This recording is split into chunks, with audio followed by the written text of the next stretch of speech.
endrika miramirana no iara-banantsika ary anasanantsika ihany koa iaraka anomboka ny fotoana isika rehetra. Idiran'i Jehovah amin'ny foko rehetra aho, anambara ny fahagaganao rehetra aho, ho faly sy ravoravo aminao aho, ankalaza ny anaranao ary avo indrindra aho. Alleloia. Ivavaka isika.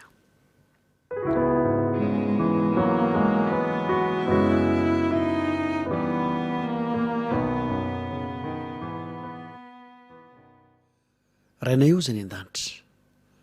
amin'ity sabata ity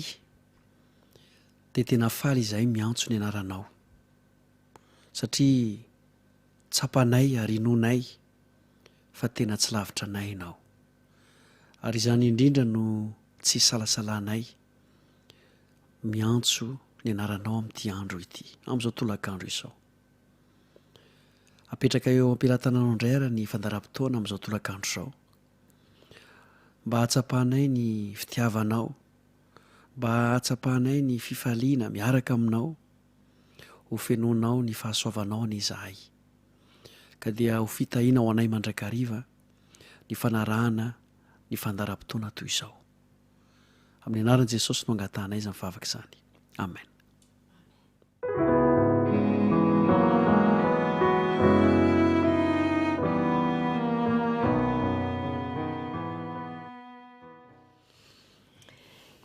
Miarahaba indray antsika rehetra natratra an'izao folakandro sabata izao. Miarahaba naiza misy atsika manaraka ny fandaharana dia arabaina sy rariana ny soa mandrakariva. Miarahaba anao koa Alain Franco, dia miarahaba ny toky isika sy ny teknisiana izay ao amin'ny radio ihany koa. Miarahaba ny vatosoa dia miarahaba antsika mpiaino izay efa somary natsidika any teny am-boalohany satria torony fahalavavany moa izy ity dia tsy lany mamina, ka dia tena mamy fiarabany dia atolotra ampitiavana antsika no sady anononana ihany koa fedana ny tompo amintsika rehetra. Ya, manahoana indray ny endriky ny fandaharantsika amin'ity anio ity Alain? Ny endriky ny fandaharantsika dia tsy dia misy fiovana loatra, kanefa tiana ihany ny mampatsiahy azy ho antsika rehetra.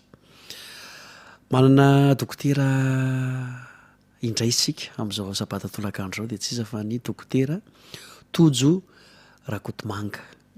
Iresaka amintsika izy mahakasika ny maladie parodontal.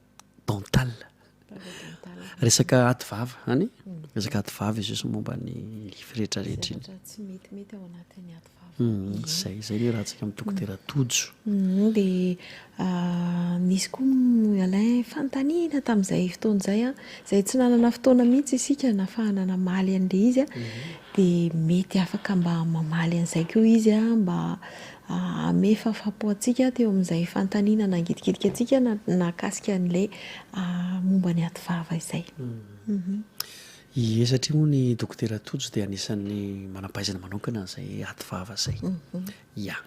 Dia ankoatran'izay nefa dia tsy ho diso anjara ny ankizy manana fandaharam-potoana ny ankizy izay ho hitantsika eo rehefa avy eo dia ho ampatsevy ny vatosoa ihany koa moa izany mety hoe fitaovana ilaina indray izany fa ao anatin'izay programa ny ankizy izay dia fetin'ny ray raha teo izany no an'ny anio fetin'ny dada dia anisan'ny loha hevitra ho resahantsika ny mahakasika ny dada sy ny ilay toetra ny ina moa ilay tena toetra mampiavaka ny dada vatosoa izay loha hevitra raisintsika anio ilay toetra ny hoe manao ilay mizara ilay manome toetra ny dada izay dia anisan'ny ho resahantsika ho asongadintsika. Dia aorian'izay moa izany dia miaraka amin'ny pastora amin'ny rahalahintsika miresaka mandrakariva ny tenin'Andriamanitra sy ny tokony fifoazany fiangonana sy ny tsirairay avy, ary tsy adinona ny mamarana ny fotoana izany amin'ny enin'ora no any dia mamarina ilay conférence hoe olona miabo isika iarahantsika amin'ny ray aman-dreny feno-rado famaranana ny rariva amin'inona dia aza diso anjara amin'izay tsika fa tokony olona miabo avokoa isika mianakavy. Toy izay miakapoeandra tsy misy adiniko. Izay ka hideran'Andriamanitra tsika nefa izao adintsika ny araba manokana ny dada andeha tonga dia ho arabaintsika fafana be zareo bonne fête papa. Bonne fête papa.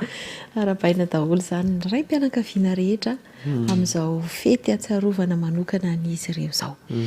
Andeha ary ideran'Andriamanitra isika amin'ny alalan'ny hira fa 70. Hira fa 70.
De ohatry ny hitana ery isika mianakavy a ny hira ny hira mafy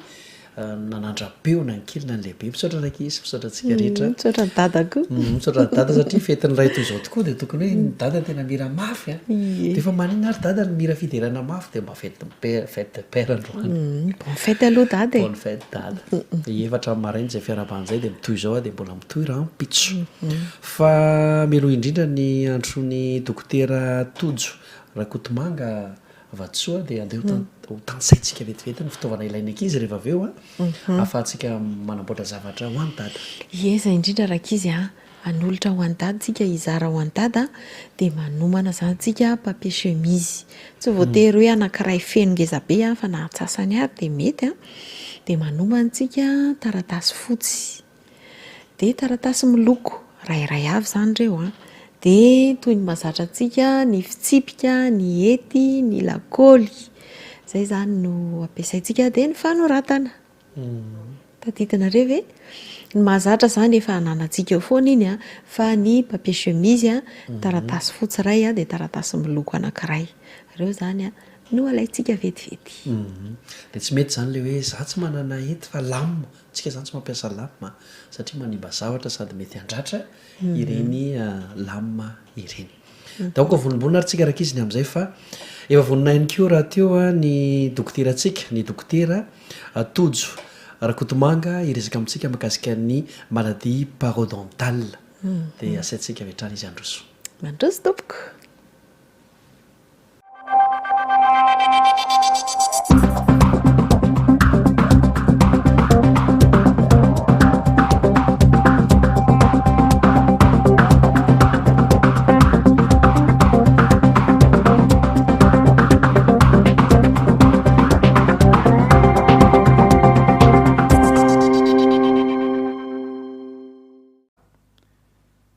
fifaliana indray ny miarabantsika fiaino sy mpijery ny radio azisy amin'ity sabata folakandro ity etona ihany koa dia manararoatra miaraban'ireo ray rehetra ny amin'ny natokanatsika ho fankalazana ny fetin'ndray ho amin'ity sabata ity ho an'ny fiangonana adventiste amin'ny tanina ny andro fafito ny faniriana dia ny ray rehetra mba hifankahita any amin'ilay lanitra sy tany vaovao ary hiaraka amin'ireo ankonany ihany koa androantsika dia iresaka indray ny amin'ny fahasalaman'ny ativava sy ny nify rehefa miresaka an'izay tsika dia ampatsaivina foana hoe ny mahatsiarovantsika dia ny hoe nify foana ao anatin'ny ativavatsika ao nefa dia misy zavatra hafa koatra ny nify ny resahantsika androany dia ny mahakasika ny maladie parodontale andeha aloha jerentsika hoe inona zany parodonte zany ny parodonte dia ireo rafitra izay miaro sy miazona io nifitsika io ao anatin'ny vavatsika ao anisan'izany ny taolana na le antsoina hoe os alvéolaire anisan'izany ny hinify na le antsoina hoe gencive ao ihany koa ny ozatra na le ligament mampifandray ny fakanify amin'ny os alvéolaire sy ireo lalan-dramajinika rehetra sy ny nera zay mamelona n'izany nify zany misy aretina izay mpahazo an'izy ireo anisan'ny marary ny marary ihany koa akoatran'ny hoe marary nify hotsongaitsika manokana androany ny anatin'izay maladie parodontale zay ny maladie de gencive zany hoe ny aretina mpahazo ny hinify ahoana ny mety hofiseho an'izany aretin'ny hinify zany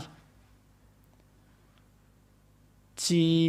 ampianatra eto fa ampahafantatra mba atsiarovantsika ny zavatra tokony ataontsika raha mitranga izay aretina zay eo amin'ny hinifitsika ny voalohany indrindra ny zavatra mateti-pitranga dia ilay hoe mandeharaha tsy amin'ny antony eo dia mandeharaha foana ny nifitsika mifo maraina mandeharaha le nify voakitika ny hy mandeharaha le hinify eo ihany koa ny fivitosana zany hoe lasa mahazoazo aina miabotabota kely ilay hinifitsika tsy malama toy ny mahazatra ao ihany koa ny fidorohatra mena rougeur zany filaza azy zany hoe anisany ao anatin'le miova loko ary ny anisany anankiray alalana azy dia ny eo amin'ny fanaintainana mitranga eo amin'ilay hinify anisany tena mampitaraina ny marary indrindra ny ao amin'ny ativava sy ny nify ny reo tranga reo rehefa tonga izay aretina mahazo ny hy zay ka izany ny mahatonga nandraisana azy manokana mba ahafahantsika mife sy manara-maso ary mitandrina mba tsy hahatongavan'izay aretin'izay inona daholy ary nefa ny mety hahatonga an'izany aretina mikasika ny maladie sensive na ny aretin'ny hinify zany. Maromaro izy ireo fa ho tany saikoa amintsika eto androany ny maro amin'izy ireo. Eo amin'ny toe-batana dia anisan'ny mety mahatonga ny aretina. Ahoana moa zany toe-batana zany ozy tsika? Ny toe-batana dia ohatra hoe mitondroa voaka ilay vehivavy, misy fiovana changement d'hormone ao anatiny ao ka misy fiantraikany amin'ny fahasalaman'ny hinify. Eo ihany koa ny fitombonin'ny tahan'ny siramamy, ny fahalalantsika azy moa zany de amin'le diabeta. Rehefa mitranga zay dia mety hitarika ho amin'ny aretin'ny sensive. Amin'ny sakafo hohanitsika io ihany koa dia mety mahatonga ny amin'izay aretin'ny hinify zay. Ohatra hoe matetika mihinana zavatra marikivy be loatra tsika, masika be loatra, mamay be loatra na mangatsika be loatra. Zany rehetra zany dia anisan'ny mitarika aretina ho an'ny hinify avokoa. Eo ihany koa ny fihinanana fanafody. Ny fanafody dia fantatsika fa manasitrana kanefa produit avy amina mivoaka avy amin'ny usine izy ireny, zany hoe misy déchet zany rehefa tonga ao amin'ny vatantsika ao, de matetika mivoaka any amin'ny hinify zay déchet zay de miteraka an'ilay aretina mahazo ny hinify azafady. Eo ihany koa ny traumatisme na ny dona avy amin'ny solonify ao am-bavantsika ao ka mikasoka sy mandrangotra an'ilay hinify. Ary eo ihany koa ny dona avy amin'ny fomba fanadiovantsika ny ativava sy ny nify, zany hoe dona avy amin'ny borosy nify zany nareo fitaovana zay ampiasaintsika amin'ny fanatanterahana zany fanadiovana zany. Anisan'ny mahatonga an'izany ihany koa ny fomba ratsy zay iainantsika olombelona matetika, fomba fiaina angara zay no entina hanazavana azy. Inona ozy izy tsika zany fomba fiaina zany? De alefanao ratsy zany ohatra ny fifohana sigara, ny fihinanana paraky ary ny fisotroana toaka. Reo zany de tena anisany voalohany amin'ny fahatongavana zany aretin'ny hinify zany eo amin'ny olombelona. Mipetraka amin'ny fanontaniana ny tokantrano tsirairay avy any hoe inona zany no tokony atao mba hitandrovana an'izay fahasalaman'ny hinify zay. Tsotra le izy ary azony tsirairay avy atao amin'ny fotoana rehetra. Ny voalohany indrindra amin'ireny dia eo amin'ny fanadiovana ny ativava sy ny nify. Averiko indray mandeha le hoe fanadiovana ny ativava sy ny nify. Rehefa manadio ny ativava zany tsika, io le fitenentsika hoe miborosy nify, de tsy lay nify ihany ny borositsika sy diovintsika fa reo hinify manodidina nify le miazona azy dia mila diovintsika madio tsara izy ireo. Intelo isan'andro no mahazatra atsika, mety zay. Fa ny torohevitra de ny hoe ny hariva indrindra de aza atao tsy vita mihitsy, satria amin'ny fotoana iny no iangona ny loto ao am-bavantsika ao mandritra ny fotoana alina tontolo izay atoritsika, de aingana be ny foforoana n'ilay bakteria izay manimba ao anatin'ny ativavantsika ao. Eo amin'izay fomba fiborosiana nify zay sy fanadiovana ny ativava zay ihany koa dia ampatsahivina antsika fa misy ireo raha amin'ny andavanandro de hoe rehefa misasitsika de mampiasa savony. Ao anatin'ny ativava ihany koa dia misy an'izay le antsointsika hoe dentifrice. Ilaina ihany koa no mitandrina amin'ny fomba fampiasana nyreny dentifrice ireny. Tsy izay dentifrice hitantsika eny rehetrarehetra eny zany de ho ahosontsika ny ao anaty ativavantsika ao, indrindra fa ny hinify, fa aoka mba ilay tena ara-pahasalamana no jerentsika. efa noentina teto moa le hoe nitsotra indrindra de eny amin'ny fivarotam-panafody na mahazatra antsika eny amin'ny farmasia no aoka ividitsika. Mety ho lafo izy io fa aleo miafy kely am'izay dia manana vatana salama toy izay sady andany vola kanefa tsy ara-pahasalamana ilay dentifrice zay viditsika. Rehefa manadio ihany koa tsika ny aty vava sy ny nifitsika de aoka ho afaka tsara lay antsointsika hoe kaka, le kaka nify satria iny de anisany anankiray miteraka n'lay fermentation ao-bavatsika ao de mampirongatra n'lay bakteria de mampiombo le antsointsika hoe kitronify manafaingana ny fiforonany dia miteraka aretina ho an'ny hinify. Zay ny eo amin'ny resaka fanadiovana fa anisan'ny afahantsika mitandrina ny fahasalamany ny aty vava sy nify indrindra fa ny hinify ihany koa ny fihinanantsika sakafo ara-pahasalamana. Voatanisa teo anisan'ny mahatonga n'lay aretina ny amin'ny fihinanana sakafo masika, mamy loatra, zay miirite amin'ny hinify io. Ny ara-pahasalamana de miala am'izay voateny rehetrarehetra zay. Marihana tsara nefa fa matetika ny sakafo ara-pahasalamana mety misy an'izay makiran'izay ihany fa aokontsika mba halalaoniny eo amin'ny fihinanana an'ireny sakafo ireny mba tsy ho atao matetika ary raha tena tsy maintsy handray an'izay dia mba aingana be tsika eo amin'ny fanadiovana ny ao anatin'ny aty vavantsika ao mba tsy hipetahan'lay zavatra mety irrité an'lay hinifitsika. Zay ny eo amin'ny sakafo ihany koa fa ny anisan'ny tena zava-dehibe eo amin'ny ikojakojana zany hinify zany mba ho salama mandrakariva dia ny fanatonatsika ny dokotera mpitsabo. Tsy voatery eo amin'ny resaka dokotera mpitsabo ny aty vava sy ny nify ihany tandremana tsara fa raha nandingitsika tamin'ny mahatonga n'lay aretina teo de misy le hoe toe-batana de le fitondrana vohoka sy lay hoe diabeta. Mila ihany koa zany tsika manana fahazarana manantona an'ireny dokotera mitsabo mivatana amin'ny akapobeany ireny mba ahafahantsika mahafantatra an'izay toe-batantsika izay satria mety ananao foana tsika hoe andray fanafody amin'ny eritrerititsika any satria misy zavatra mitranga ohatr'izao amin'ny hinifitsika fa tsy fantatsika hoe inona le mahatonga azy. Ny tena tsara indrindra ary tsy de mahazatra tsika indrindra fa isika malagasy le manana an'le hoe dokotera manokana ny fianakaviana le médecin de famille fa ilaina ny ananan'ny fianakaviana an'izany mba ahafantaran'lay mpitsabo ny antsipirian'ny fahasalamana sy ny toe-batantsika ahafahana raha sanatrika misy tranga de tonga de efa fantatra vetrany hoe inona ny zavatra atao aminy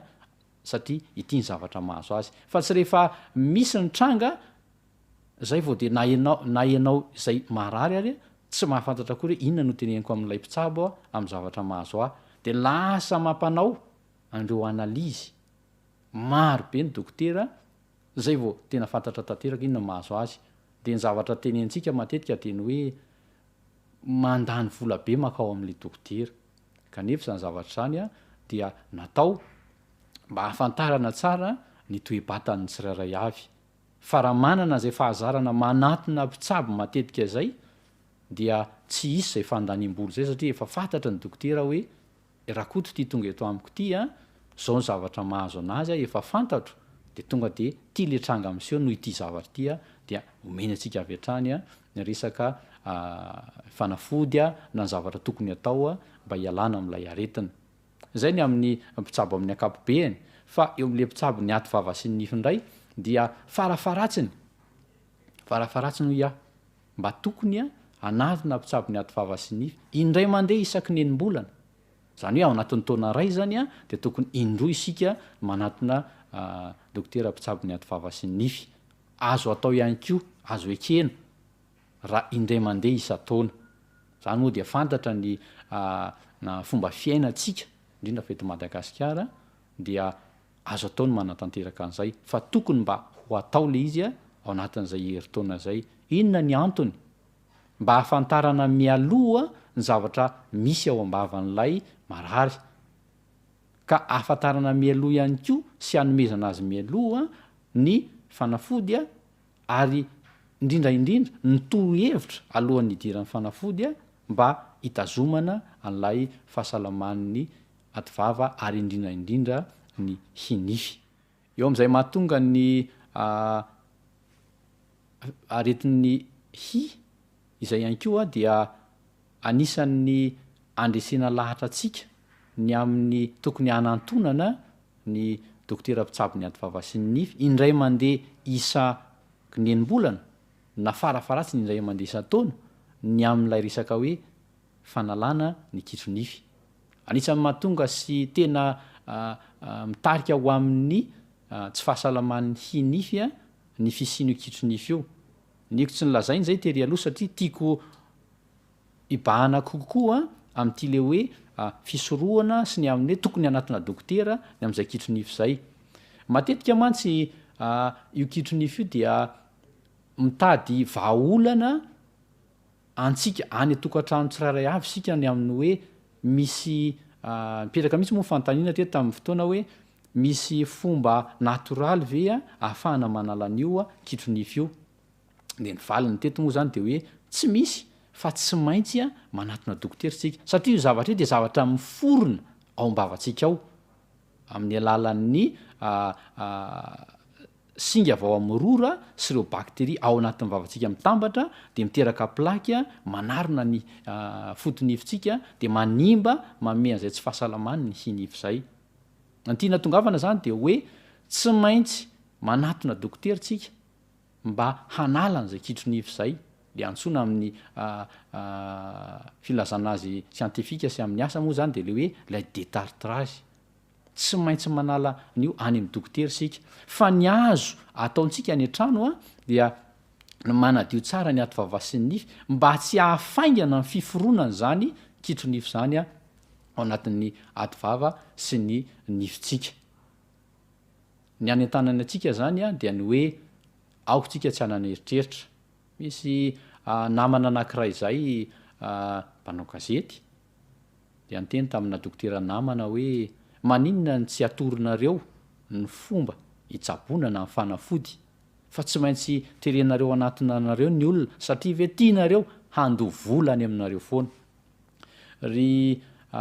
namana isany tsy natao hikarama na de mila mikarama ary ny mpitsabo raha mitsabo fa ny tanjon'ny mpitsabo dia ny hitsabo mba hahasitrana ny marary. Ka aoka ho esorintsika ao anatin'ny saitsika zany zay le hoe tsy maintsy handovola raha makany fa ndeha hitady fomba hafa fa misy torohevitra maro zay omen'ny dokotera rehefa manatona any amin'ny dokotera isika. Zay vao manolotra fanafody izy raha tena tsy maintsy mila fanafody sika dia aoka zany mba samy atsapan'izay tsika. Ny anoratsika hoe dokotera iza na dokotera iza maro eo dokotera namantsika zay azotsika tsiraray avy anatonana zay mampandry ny saintsika atokisantsika de azotsika anatonana avokoa fa mila tandremana fotsiny mila fantatsika tsara hoe tena dokotera marina ara-dalàna ve izy satria am'izao fotoana zao dia maro eny anelakelan-trano eny no milaza azo mpitsabo manokana sy manam-pahaizana ny am'izany fahasalamany ny ativava sy ny nify zany kanefa rehefa tena dinihana sy fakafakaina de tsy izy izy reny. Ary matetika moa dia ho an'ny tenako manokana de miteny am'ireo marary hoe tsy izy ny any fa ary ny tena izy de misy miteny ka ny any mora rehefa voavany nefa izy ireo de tsy maintsy manatona an'ilay dokotera tena izy foana. De ny sangisangy hoentiko amin'izy ireo de ny hoe manoro anareo azao zany hoe mitsabo anareo fa raha tsy manaraka an'izay fa manao an'izay fihetsika tsy mety zay amin'ny fanatona dokotera de am'izay fotoana zay ny dokotera de tonga am'le fotoana hoe mikarama satria vao tery andoha vola be nareo no lay fahavoazana avany amin'ny hafany. Tsetratsetra tsiatra zay ry mpijery sy mpiaino namana fa eto am-pamaranana dia ny azo lazaina antsika de zao hoe ilayntsika kojakojana ny fahasalamany ny ativava sy ny nifitsika. Tsotra fanatanterahana izany. Voalohany de mila manadio ny ativava sy ny nifitsika intelo isan'andro izy tsika amin'ny fahazarantsika azy. Ary ny fitaovana ampiasaintsika de aoka fitaovana ara-dalàna ny borosy nify ny dentifrice ary lay antsoina hoe fil de soina ny kofea fisokirana elanelany nify ny aty vava. Ny faharoa dia mila mihinana ny sakafo ara-pahasalamana isika, ary ao anatin'izay fomba fisakafoanana zay de aoka ialasika le fomba ratsy ny amin'ny hoe fandraisana paraky sy ny sigara ary ny alkôla satria zava-doza ireo. Ary ny farany zay tsy tokony hotsiny avitsika ihany koa dia lay fanatonana indray mandeha isaky nenim-bolana na indray mandeha isa-taona farafaratsiny ireo mpitsabo manokana ho an'ny vatany mba hahafantarantsika ny amin'ny toe-batatsika, ary eo amin'ny aty vava sy ny nify indray dia ny mpitsabo manokana ho an'ny aty vava sy ny nify mba hahafantarana ny zava-mitranga ao anatin'ny aty vava sy ny nifytsika, mba hanomezana torohevitra sy raha tsy maintsy hanomezana fanafody hitsaboana hitandrovana n'izany fahasalamana izany. Zay no azontsika nentina androany fa dia mirary ka mirary ny fahasalamana indrindra fa ny ao amin'ny aty vava sy ny nifytsika tsirairay avy eo amin'ny fiainantsika tsirairay avy. Mandra-peona ary fifaliana indray ny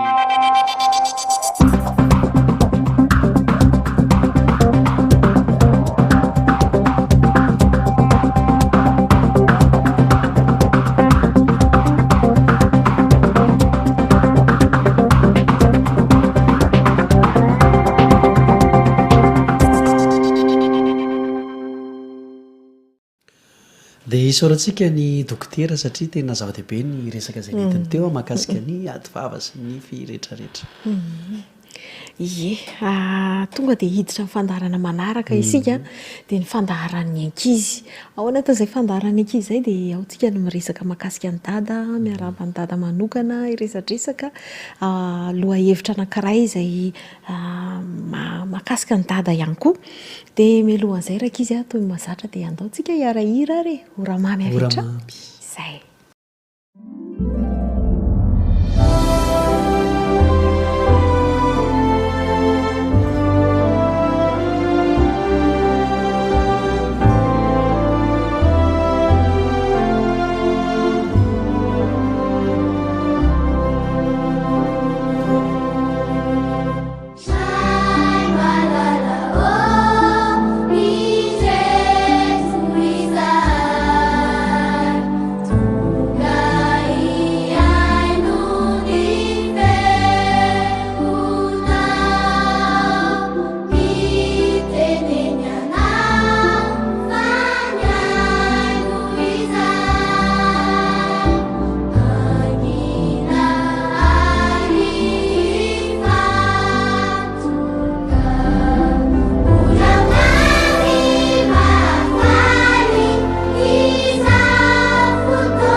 Nafinaritra ny irany ankizy. Amen. Nanao amen tamin'ny ankizy tsika rehetrarehetra.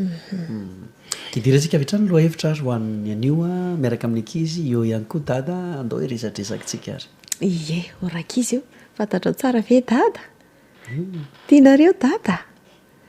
Ie, ary zay resaka momba ny dada zay no resantsika vetivety aloha Ie, inara mampiavaka an'io dada io. Ankoatran'ilay mety hoe volombavany.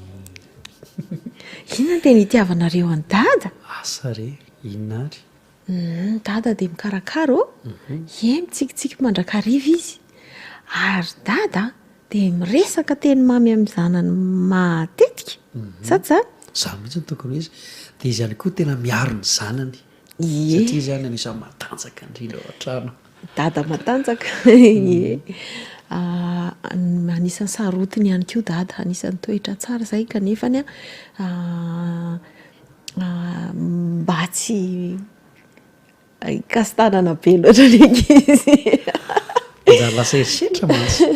io dady io nge amin'ny akapobeany tsy de hoe mikastanany fa izy mantsy tsy de miteny zay amin'ny akapobeany fa misy fotoana izy rehefa izy am'izay no miteny de tena hafa mihitsy de Alain Franco mantsy dada de matsapa tsara hoe ahoana tsara le tsy de izy miteny zany ny dada fa amin'ny fotoana anankiray izy miteny ie tena fiarovana sy sarotiny izy amin'ny zanaka zay zany ny dada ary mahafinaritra zay satria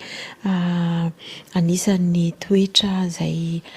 mampiavaka ny ray mpianakaviana izay hoe miaro sy sarotiny amin'ny zanany zay fa misy toetra ihany koa anisan'ny tena mampiavaka azy ohatrany tsy de anana ny neny ty fa izy ny tena mampiavaka azy izy le manao hoe aniran'ny ankizy rehefa tonga dada de ahoana moa ry Alain Franco rehefa tonga hoe iny any dada mitondra mofo mofoniza mofonay zay hiry zay ny ankizy mihitsy zay ary ny ankizy matetika tsy manao hoe iny any neny eo fa iny any dada zay foana zany ny tena firany ankizy mihitsy mantsy tsisy iran'izay mihitsy hoe iny iny io zay mihitsy hoe iny dada fa iny any dada ny antony zay de zay le tenen'ny Alain Franco zay hoe mitondra mivimbivimbina dada rehefa tonga avy any de zay na tonga antsika nandray an'ity thème anankiray ity loha hevitra anankiray ity Alain Franco de ny hoe mizara ity mizara ity raika izy tena zava-dehibe mihitsiny satria toetra nanany dada izy io mizara na manome mizara na manome sady tsika koa zao Alain ao anatin'ny volan'ny ankizy ny volana Jona de mba ampianarina koa nareo rakizy mba hizara fa tsy mahazo titiana sa oatra mihitsy anisan'ny toetra tena tsara ary tokony hananany dada mandrakariva ny mizara dada ilay mizara hafaliana ao an-trano dada ilay mizara ny mamy mandrakariva mizara tsikitsika mizara mofo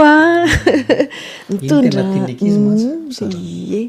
nisy an'lay dada anankiray zay raha mitondra glasy mantsy teaten'ny ankizy ny glasy eskimo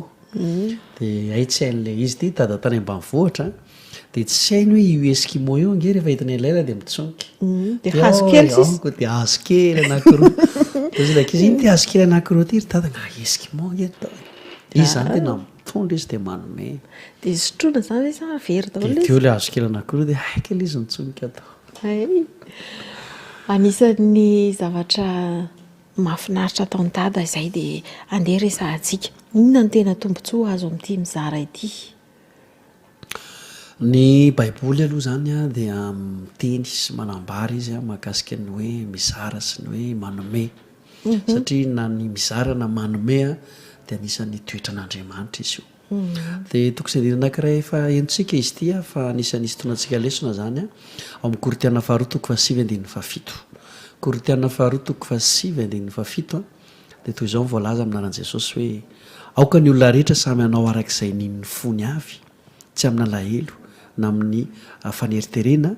fa ny mpanome amin'ny fifaliana no tian'Andriamanitra ie dia zay tokosy andeny samy manao arak'izay nin'ny fony tena mifo tsy voatery hoe fanatitra ihany zany Franco rehefa manome zany ianao aoka ny olona rehetra samy hanao arak'izay nin'ny fony zany hoe le manome mihitsy na le manolotra de tena hoe tia mba inin'ny foko ndraindray mantsy efa am'le fetin'ny ray ohatran'izao de ohatrany hoe tsy maintsy zavatra goavana sao de tsy tiany ty fa tsarofo fa tsy le izy goavana loatra ny zava-dehibe fa hoe tamin'ny fononao nanomezanao azy zay zany le zay le toetran'Andriamanitra izy na de fanomezana kely zany atolontsika dada rehefa omentsika amin'ny fitiavana de tian'Andriamanitra zany tsy amina lahelo misy koa hoe tsy amina lahelo zay no toeanao misy mantsy anisan'ny toetrany olo zay hoe manometsy fofoy ny ankizy tena manao nomena le izy de ohatrany nanena indray izy de otaty ndraika fa rehefa nomena de tsy amina lahelo fa tena omena aza mba manome zavatra amina lahelo zany fa tena manomeza fa zany ny toetran'Andriamanitra tsy ho an'ny dada ihany zany rakizy ny anomezantsika fa ho an'ny namantsika ho an'ny olona sahirana amin'izao volan'ny ankizy zao dia andeha mba hizara ho an'ny hafa ihany koa tsika fa misy tombontsoa be da be izy io Alain Franco amin'ny baiboly ao dia misy milaza hoe misy ny olona manome arakaraky ny amezany a de omen'andriamanitra izy misy tombontsoa zany misy fitahiana izy de zay indrindra ny tantara ho raisitsika rakizy misy tantara ao baiboly ao a manambara olona nanome na de efa farany fananana tao aminy ary a de nozarainy de nahazo fitahiana izy mialohany idirantsika amin'izay tantara zay a de anaraka hira aloha tsika hirany dada mombany dada doary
tantarana vehivavy anankiray izy ity a zay ny zara andeha ary hoarahantsika raka izy ilay tantara.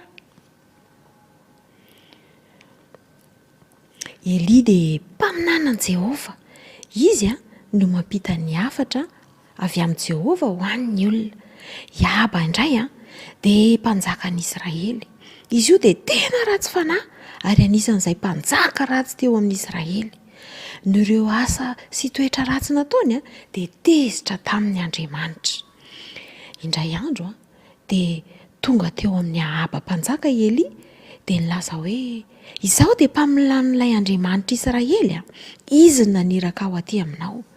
raha velona koa Jehovah Andriamanitry ny Israely izay hitsanganako eo anatrehany dia tsisy andona ranorana akory amin'izao taon'izao raha tsy araka ny teniko ihany. Dia hoy indray Jehovah tamin'ny Eli: miala eto ianao dia mandehana miatsinanana dia mefena any anilan'ny renirano Kerita izay any atsinanan'ny Jordana. Koa na renirano no hisotronao ary efa andidiny goaika aho hanome hanina ho anao.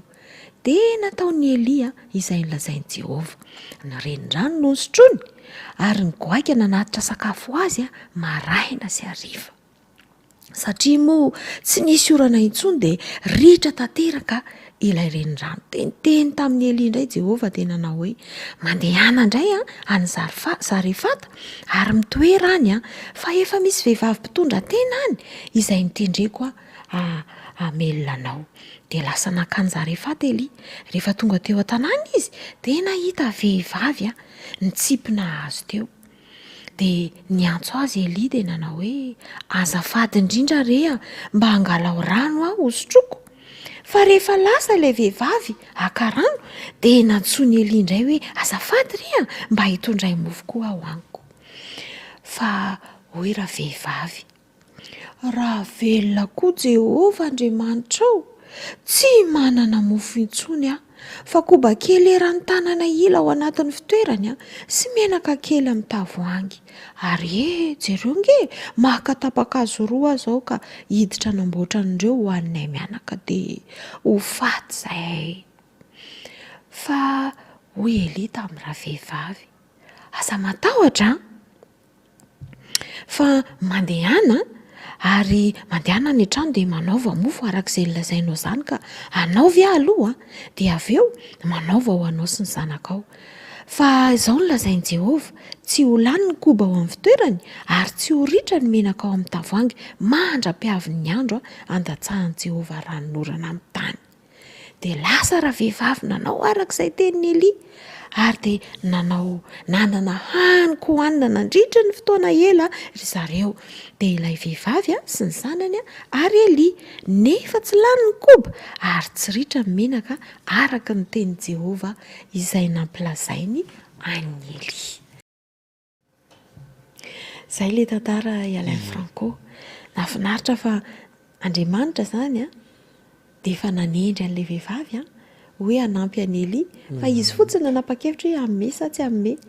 Dia rehefa namme izy dia nomen'Andriamanitra fitahiana, nanana haniko hohanina foana zareo nandritra ny mosary. Tombontsoa lehibe zany ity mizara ity Alain Franco. Sady tamin'ny fony mihitsy nanomezany azy, tsy mba nisy alahelo arak'ilay ten'Andriamanitra teo. Ary zay le toetra ny dada rakizy, ary toetra tsara nanantsika ihany koa ny tia mizara. Ao amin'ny mpanjaka voalohany 7:20 andiny 1:20 no ahitantsika ny tantara iny. Ie. Andehantsika anaraka ny hiran'ny voninkazo nge Alain Franco. Voninkazo? Ie, ireo voninkazo kely mihira ho an'ny ankizy. Tarika ankizy zany? Voninkazo kely mihitsy mihira. Voninkazo mihira. Anaraka an'izay aloha tsika. Si j'avais une belle poupée vraiment formidable, je la partagerais. Une toute nouvelle corde à sauter ou un très beau panier, je les partagerais. Mais si j'avais un océan rempli de beaux poissons, ce qui serait vraiment bien, c'est que tu sois tout près de moi. Moi je ne veux rien pour moi si ce n'est pas aussi pour toi. Oui, partageons. Moi j'aime partager. Partager? Toi tu aimes partager. Pourquoi pas? Tous on aime bien partager. Ce qui est à moi est à toi. Si j'avais un coffre à jouets tout rempli de trésors, je le partagerais. Si j'avais une boîte secrète remplie de choses très chouettes, je la partagerais. Moi j'aime partager. Partager? Toi tu aimes partager. Pourquoi pas? Tous on aime bien partager. Ce qui est à moi est à toi. Moi j'aime partager. Partager? Toi pas. Tous on aime bien partager. Ce qui est à moi est à toi.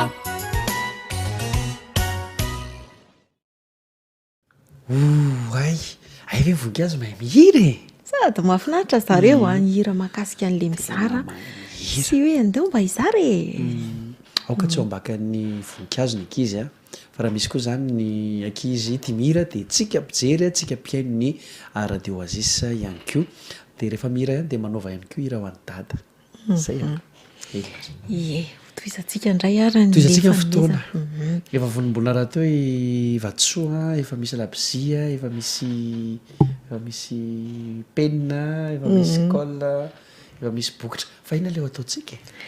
ny ataotsika anome karatra ho an'ny dada isika satria izay moa ny loha hevitra atsika hoe manome ary toetra tian'Andriamanitra nanantsika ny manome dia hanolotra zanyntsika androany ny asan'ny tanantsika raika izy no hatolotra tsika ho an'ny dada karatra manome endrika ny palitao an'ny dada satria dada misy vozona akanjo izy dia misy bokotra ay ohatra ny tsara mihitsy koa aloha raha ohatra hoe palitao natolotra ho an'ny dada amin'ny fête de père ohatra raha manana ny ankizy fa ny ankizy zany zao palitao taratasy no atolotra n'izy ireo any dada rehefa sokafantsika le palitao sokafo hoe dia nisy ny fodontsika ankizy sy ny fony dada dia afaka ataontsika soratantsika zay tiantsika ny ao tiako dada na bon fête papa zay tiantsika zao zany no amboarintsika alaintsika amin'izay zany ny fitaovana ndahoary ndahorakizy ary hojerentsika hoe idina sy navy no ampiasaintsika nalaina aloha zany le papier chemise le taratasy matevina zany dia ny tezantsika manome 20 centimetatra ny lavany dia 15 centimetatra ny sakany zay zany ny alaina ao anatin'le papier chemise 20 centimetatra ny lavany dia 15 centimetatra ny sakany raisina noty tsara dia rehefa avy eo atao le izy dia alaina indray le taratasy fotsifotsy dia atao mitovy amin'izay ihany mitovy be mihitsy zany zao ny habean'ny taratasy fotsy sy ny papier chemise tsika dia le taratasy miloko indray kosa le taratasy miloko indray rehefa raisitsika dia manapaka indray sika taratasy 19 centimetatra ny lavany ary 12 centimetatra ny sakany tadidy zay ny taratasy miloko zany no kely indrindra dia 19 centimetatra ny lavany dia 12 centimetatra ny sakany rehefa azo zay dia avalina roa avokoa izy rehetra avalina roa mitovy tsara zany manaraka ny lavany ohatran'ireny mamalina mosoara reny avalina roa avokoa zany ny taratasy rehetra na ny fotsifotsy na ny papier chemise na ny taratasy miloko dia ny papier chemise zany zao no raisintsika voalohany izay efa ny valina roa dia atsangana zany le taratasy zany hoe efajoro mitsangana dia mandrefy indray zany tsika manomboka eto andrefy isika 4 centimetatra miala avy any ankavia zany hoe any amin'le misokatra zany le misokatra zany zao ny any ankavia atsika misokatra zany zao le karatra dia avy any ankavia zany miditra makany ankavanana manisa 4 centimetatra zao aloha manisa 4 centimetatra dia midina indray zany zao avy any ambony any amin'le misokatra ihany avy any ambony midina indray dia manisa 8 centimetatra rehefa voaray zay dia ampifantsiana tsy pihana zany io teboka anankiroa io teboka anankiroa avy any ambany miakatra makeny amin'ilay 4 centimetatra rehefa azotsika izay dia avalina mivoaka zany io sisin'io manome an'ilay vozina akanjony dada iny zany zao ny vozina akanjony dada rehefa avy eo amin'ny ambon'ny papier chemise tsika le taratasy matevina manapaka taratasy indray tsika 4 centimetatra ny lavany de 2 centimetatra sasany ny sakany mahazo taratasy kely lavalava kely zany tsika izao 2 centimetatra sasany mitovy loko amin'le palitao any dada zany de amin'le taratasy miloko indray kosa nanamboatra fo kely isika kely fo kely anankiray ho atsofotsika ao anatin'ny paosiny dada zany izy io eny ary andeha ary ho ataotsika le izy ho asiantsika lakôly zany zao ny fo kely apetaka eo amin'ny palitao any dada eo amin'ny fitoeran'le paosy iny mihitsy iny apetraka voalohany iny apetaka voalohany le fo kely rehefa tafapetraka iny de apetaka indray koa ny paosy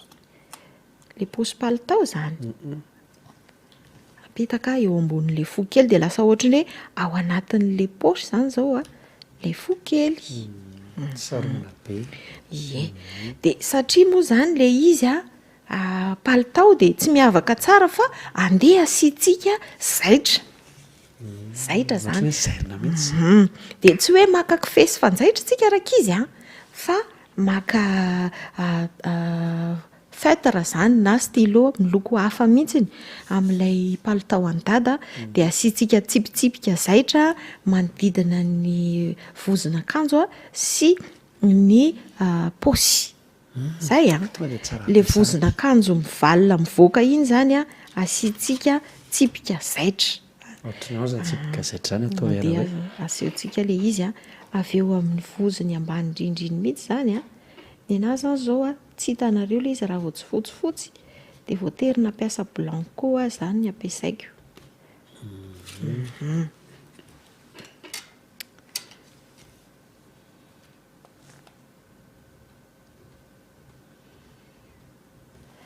iny zany zao ny zaitra n'le lobaka le ina moa le vozony de asiantsika koa le paosy ohatrany hoe manjaitra akanjo zany tsika zao fa tsipitsipika fotsiny amin'ny stylo na amin'ny feutre vita zany zao ny ivelan'ny palitao any dada atsika le mampianao be sady izy mbola tsy vita tsara rehefa avy eo zany de le taratasy fotsifotsy ny valina indray zany zao ny raisitsika raisitsika de atsofoka tsika ao anatin'ilay palitao any dada asiantsika lakôly le izy apetaka tsika araikitra mihitsy zany le taratasy fotsifotsy araikitra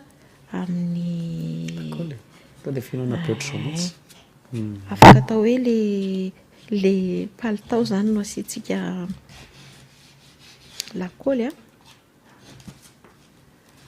de apetaka ao fotsiny ilay taratasy fotsifotsy ay ny ankizy tsara zany mametaka lakôly zany sady rehefa nahay be mihitsy eny de apetaka mahitsy tsara ao anatiny ao ilay taratasy fotsifotsy de akombona tsara de zao lasa ohatrany hoe misy inona zany zao ao anatiny ohatrany hoe misy lobaka iny zany zao ny ivelan'ny palitao any dada de raisitsika indray zany zao le taratasy miloko firy moa ny abean'izy teo 9 centimetatra sy 2 centimetatra de faritatsika indray le izy avalina roa de ny miforotra indray zany zao no any ankavia atsika le miforotra no any ankavia indray zany zao de eo ambony tapany ambony kely eo manao atsasaka fo kelikely isika manorotra atsasaka fo kelikely de eo ambany indray manao atsasaka fo lehibebe ka zao tsy mihoatra amin'ny atsasaky ny taratasy zany tsy mihoatra amin'ny atsasaky ny lavany zany hoe rehefa mivalina zany le taratasy ny miloko de manome 20 centimetatra zany ny sakany de tsy mihoatra ny 4 centimetatra zany ny abean'le atsasaka fo zany de iny zany mamaritra indray isika fo lehibe atsasaka fo lehibe anankiray a izay mampiseho a ny fonodada de asiantsika teboka kely zany eo amin'le botandrindra amin'le fo eo amin'ny 2 centimetatra eo fotsiny dikan'iny a tsy etezana eo tsy hongotana tanteraka eo zany le fo fa amelantsika ilay izy de itezantsika zany zao a le atsasaka fo tsy esorina tanteraka hoy a fa manomboka manety zao tsika vaty amin'le tendron'le fo kely a de mijanona eo amin'le teboka eo ampovoany eo de eo amin'le ambonin'le fo ndray zany zao tsika manety a de mijanona eo amin'ny teboka zany hoe namelantsika 2 centimetatra tsy etezana zany le izy de ohatran'izay ihany koa le fo kely avy any amin'le tendrony maranitra tsika zao de manety a de mijanona eo anelanelana eo de miainga indray tsika manety a avy any amin'le ambonin'le fo de mijanona eo anelana eo namelana 2 centimetatra tsy netezana rehefa avy eo a ingaitsika le fo kely iny de aforitra makany ankavanana de toy izay ihany koa le fo lehibe a de aforitra makany ankavanana janona eo amin'le tsy netezana zany rehefa vita zay a de averina kely izy de sokafana amin'izay ny taratasintsika rehefa sokafana le izy a de miforitra makany anatiny zany zao le fo kely de iny fo kely iny a averintsika aforitra makaty ivelany ny taratasintsika zany zao lasa miforitra makany anatiny afa-tsy ny fo a aforitratsika makany ivelany a eo amin'ny fisasahany de toy izay ihany koa le fo kely aforitratsika makaty ivelany a eo amin'ny fisasahany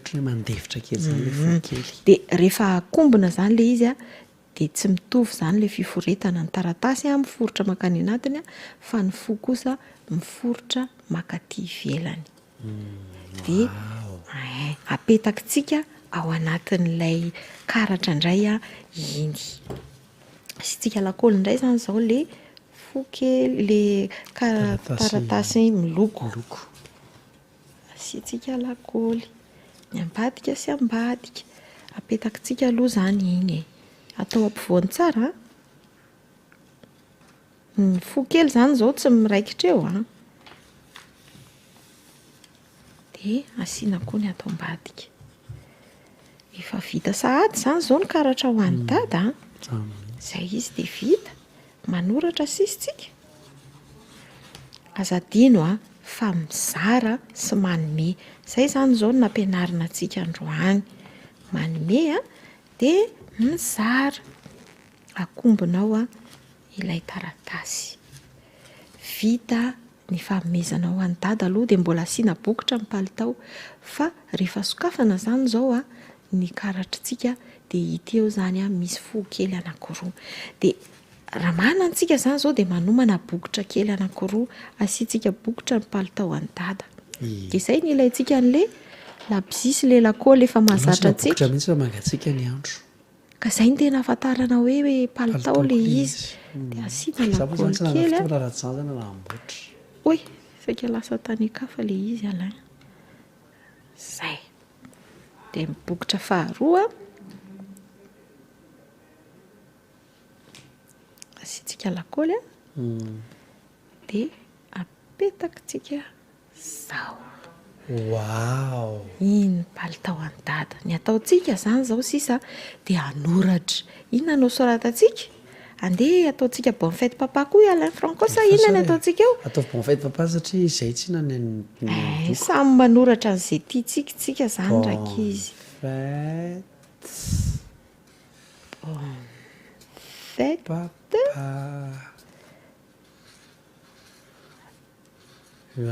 zany papa antsy anniversaire ka de asiantsika dada tiako ve taondray arasiana ve dada tiako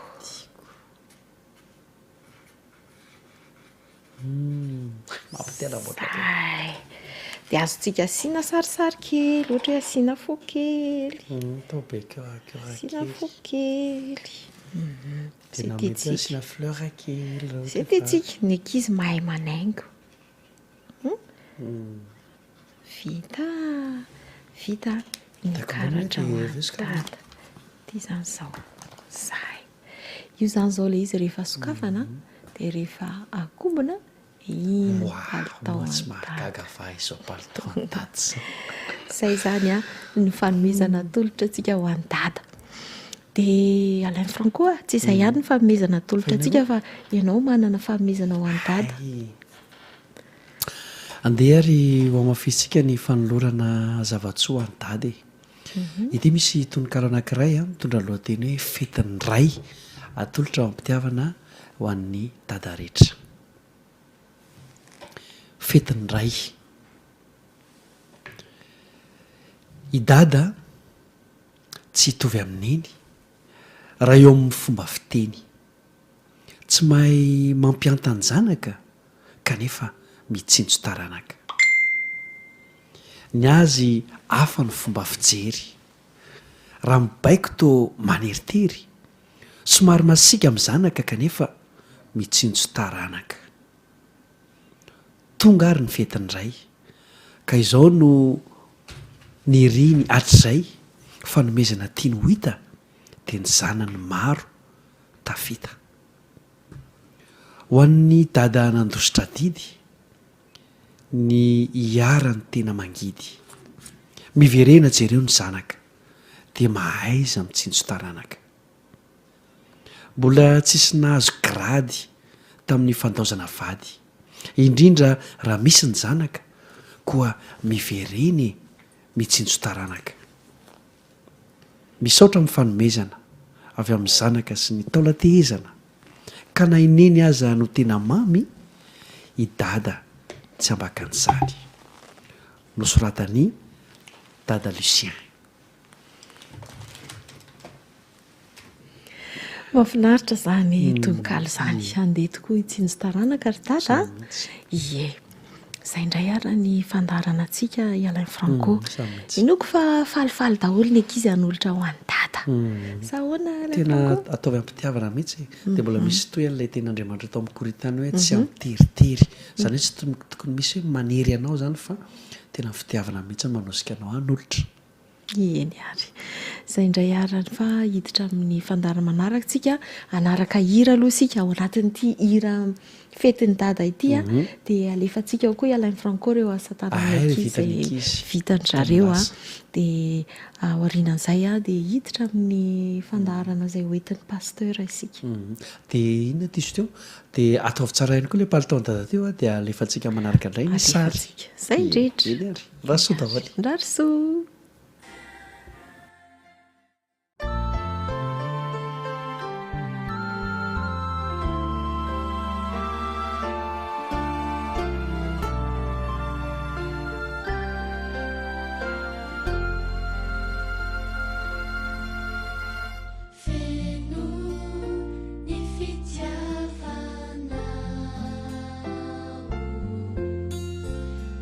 Anai aku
Izy ty dia iraizay noforony Graciela sy Miel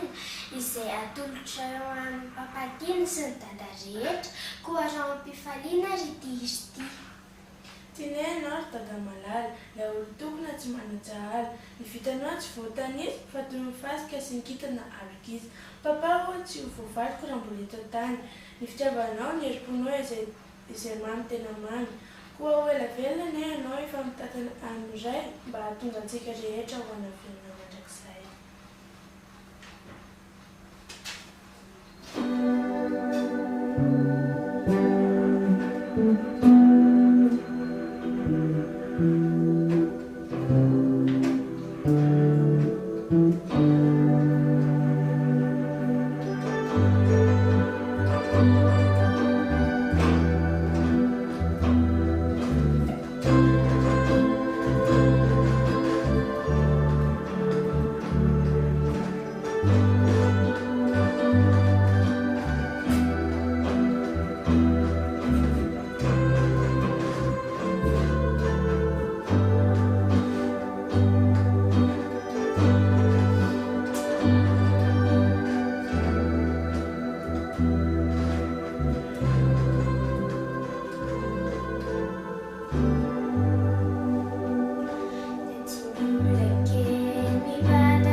amin'ny fifalena indray lavana malala no hiaravanatsika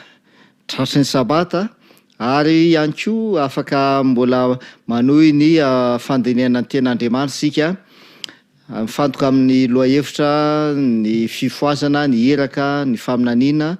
mahakasika ny fanamarinana ny finoana ny fanamasinana ny eraka ihany koa izay iantson'Andriamanitra atsika ny afatra hoentina efa nozaraintsika teto zay nandritra ny fotoana izay niarahantsika dia mbola manana tombontsoa indray tsika mbola afaka mandalina mandrakariva mahakasika an'izany ten'Andriamanitra izany. Miaraba pasteur Rafidy. Miaraba pasteur Eny ary mialohan'ny hidirantsika eo amin'ny fandiniana amin'ity sabata folakandro ity ary dia handeha hiaraka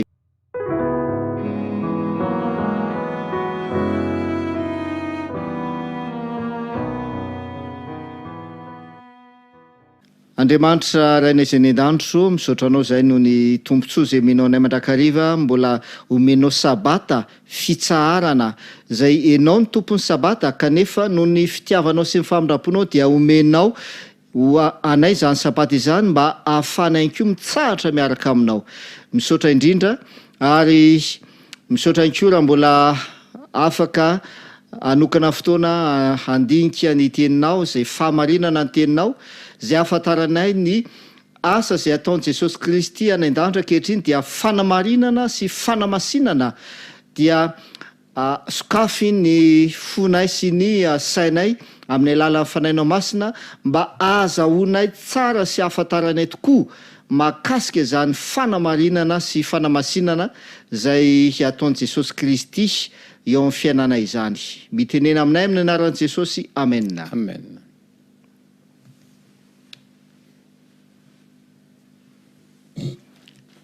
Eny ary dao somary amafisitsika kely somary anko fitinina kely mahakasika ny reo fanazavana avy amin'ny ten'Andriamanitra zay efa nodiny atsika ny aingatrana voalohantsika mahakasika ny le hoe fanamarinana zay ataon'i Jesosy Kristy zay miasa amin'ny alalan'ny fanahy masina inko zay manome fahazavan-tsaina mitarika eo amin'ny fibebahana ny resakitsika ny amin'ny fanamasinana avy eo dia ny resaka ihany ko tsika mahakasika an'ilay iraka le hoe arotoriana amin'ny anarany ny fibebahana sy ny famelan-keloka lioka 7:20 milaza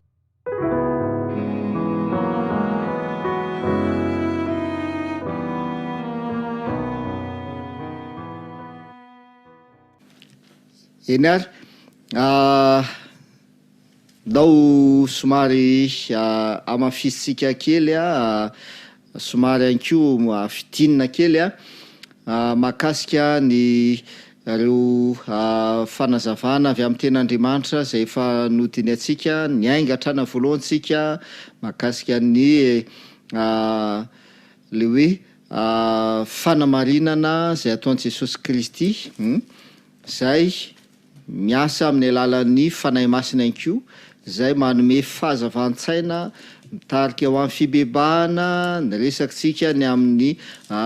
fanamasinana avy eo dia ny resaka ihany ko tsika mahakasika an'ilay iraka le hoe arotoriana amin'ny anarany ny fibebahana sy ny famelan-keloka lioka 7:20 milaza an'izany ary anareo ny vavolombelony zany hitatsika zany ary andeha amafisitsika kely pasteur mahakasika an'izay rehetrarehetra voalaza zay zany aloha amin'ity tapany voalohany ity. Ya araky ny ambaran'ny Romanina moa zany Romanina 3 dia vakina eo amin'ny 9:10 dia zao ny tapany manaraka hoe tsy misy marina na dia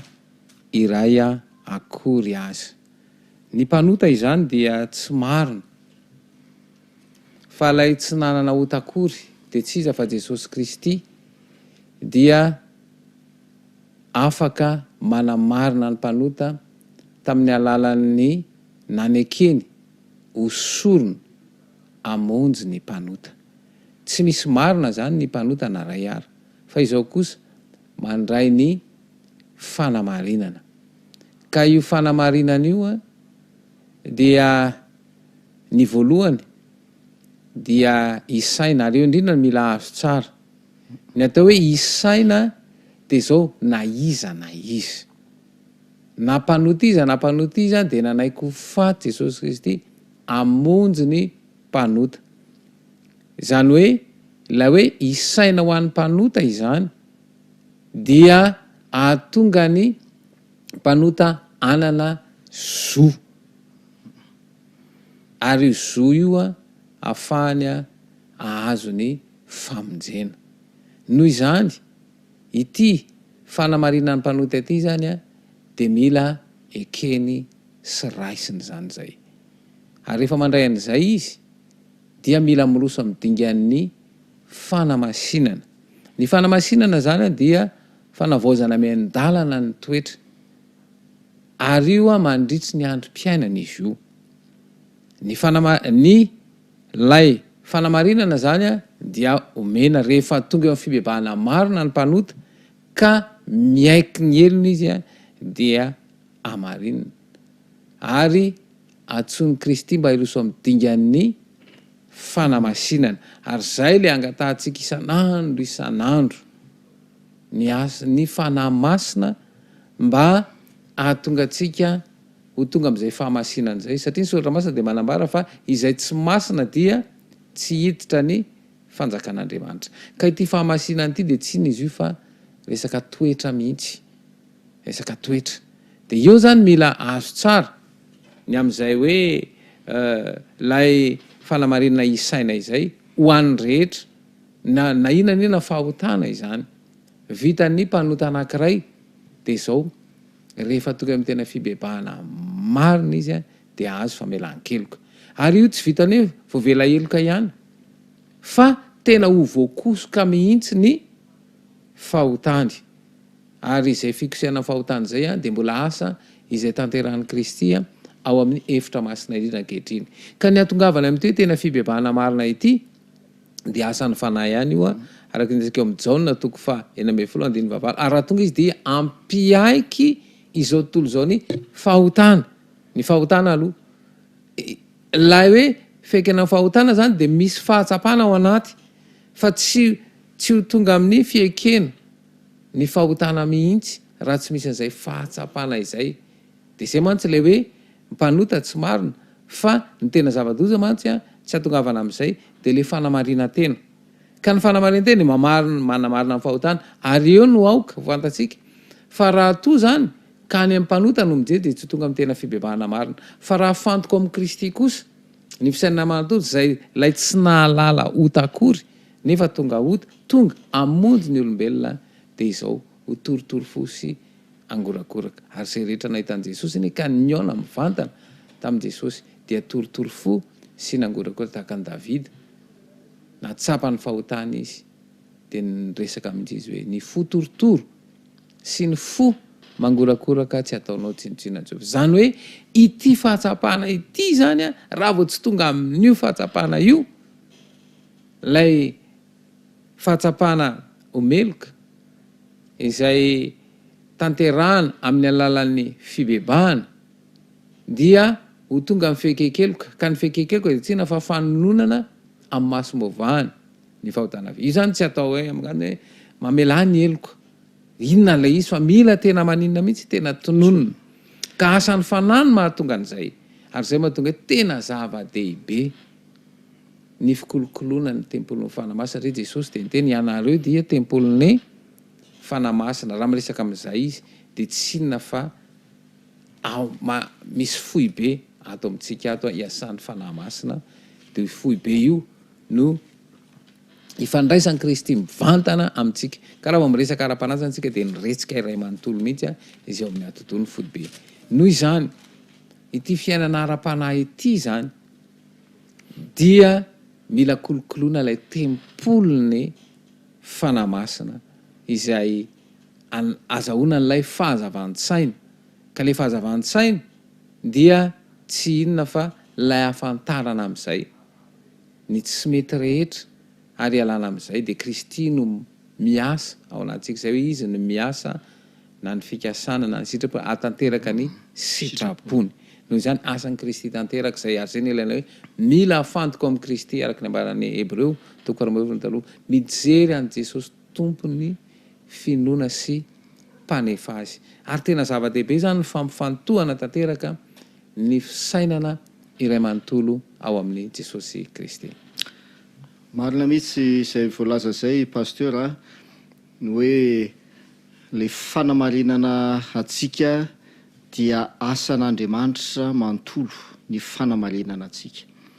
tsy avy amintsika izany araka ny voalazan'ny Efesiana 2:2 favalo sy ny fahasivy manao hoe fa fahasoavana namonjena atsika amin'ny finoana ozy izy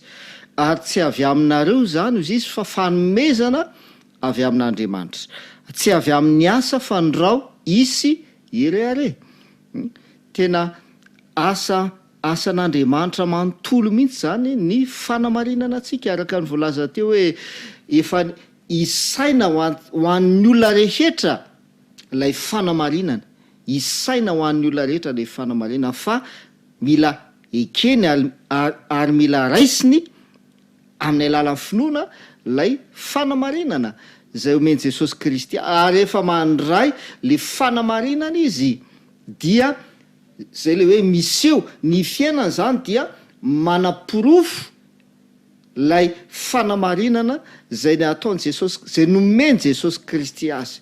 Zay le hoe ary ianareo ny vavolombelona zany ozy izy Jesosy le ao amin'ny Luka 2:7 milaza an'izay izy hoe ianareo ny vavolombelona zany, vavolombelon'lay famelan-keloka, vavolombelon'lay fibebahana. De zay le hoe ny fiainanao zany dia porofon'lay fanamarinana zay nataony Jesosy Kristy, ary zay le fanamasinana zany zay dia lay firosoana isan'andro eo amin'ny eo amin'izay toetra izay fanamasinana asan'ny fanahy masina izany rehetra izany. Fa ny mila tandremana ihany koa zany de le hoe nandray le fanamarinana isika amin'ny alalan'ny finoana nanaiky dia miezaka ny ho tsara miezaka ny anao tsara hoe tsika efa namarina dia mila miezaka tsika mba ho tsara, mila mitandrina koa am'izay pasteur satria zao na niezaka atao tsika ne tsy mahavita manao tsara atsika tsy havita hitandrina ny lalàna, tsy misy olombelona e afaka mitandrina ny lalàna amin'ny fahafenoana tsisy. Jesosy Kristy rerany no marina, izy rerany no natanteraka ny lalàna araka ny volazan'ny ten'Andriamanitra, izy no natanteraka ny lalàn'Andriamanitra, Jesosy Kristy rerany. Dia mila mitandrina ihany koa tsika zany manoloana an'izay toejavatra zay mba tsy anana an'izay fiheveran'izay tsika hoe mila miezaka tsika mba hiezaka anao tsara, satria apôstôly Paoly aza nilaza an'izay ao any amin'ny epistiliny soratany de nilaza izy hoe ato anatiko ihany ny fikasana ozy izy fa ny fanaovana no tsy ao,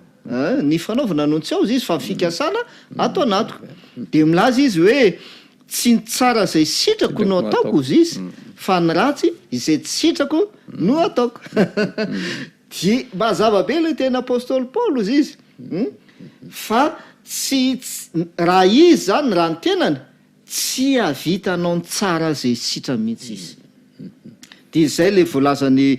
pasteur teo ao amin'ny Filipiana misy an'iny tokosandina iny de andao aventsika avakina kely izy. Filipiana 2:7 de zao le voalazany hoe fa Andriamanitra no miasa ao anatinareo, Andriamanitra no miasa ao anatinareo izy, na ny fikasana na ny fanaovana atanteraka ny sitrapony. Andriamanitra miasa ao anatintsika, na ny fikasana na ny fanaovana atanteraka ny sitrapon'Andriamanitra. De mbola asan'Andriamanitra ihany koa zany ao anatintsika ny manatanteraka an'izay le hoe sitrapon'Andriamanitra zay. Ary inona moa ny hoe izy ahoana moa le hoe Andriamanitra miasa ao anatintsika? Dia eo no miditra pasteur ny fanahy masina. Asan'ny fanahy masina nely izy ny tena marina ny fanahy masina no miasa ao anatintsika atanteraka ny fikasana sy ny sitrapon'Andriamanitra. Zay le asan'ny fanahy masina. De araka ny volaza teo hoe asan'ny fanahy masina avokoa ny zavatra rehetra, de andao hamaky toko sandina iray tsika manamafy an'izay voalaza eo amin'ny Jona 2:20. Jona 2:20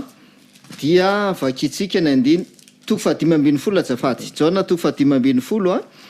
de ny andiny 4:20 sy ny 7:20 zay tonga de mifandrayana amin'ilay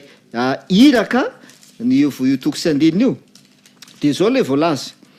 rehefa miaso anatsika Andriamanitra amin'ny alalan'ny fanahy masina atanteraka ny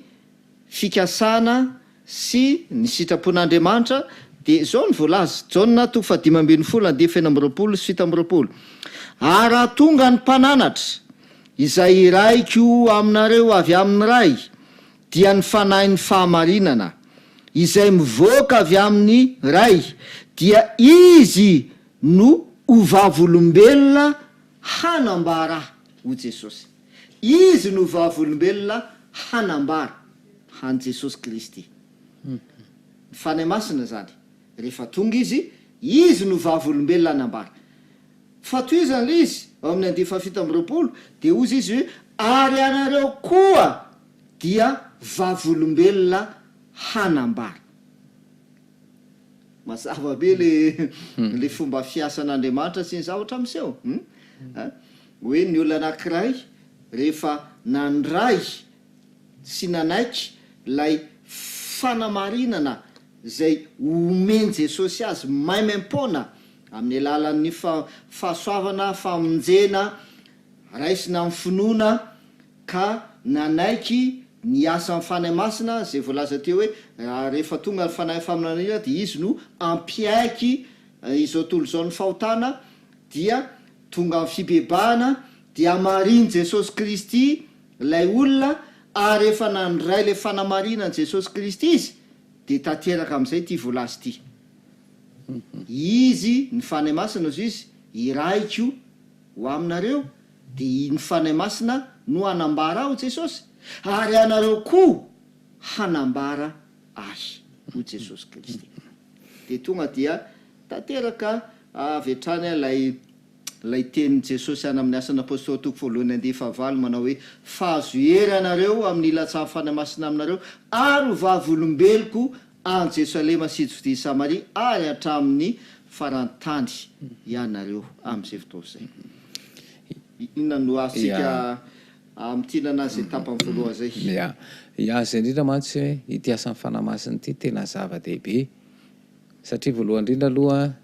io zany a dia anome le fahazavan-tsaina aloha voalohany indrindra ny devolo zany de manajamba ny masom-panahintsika ary zay fanajambana izay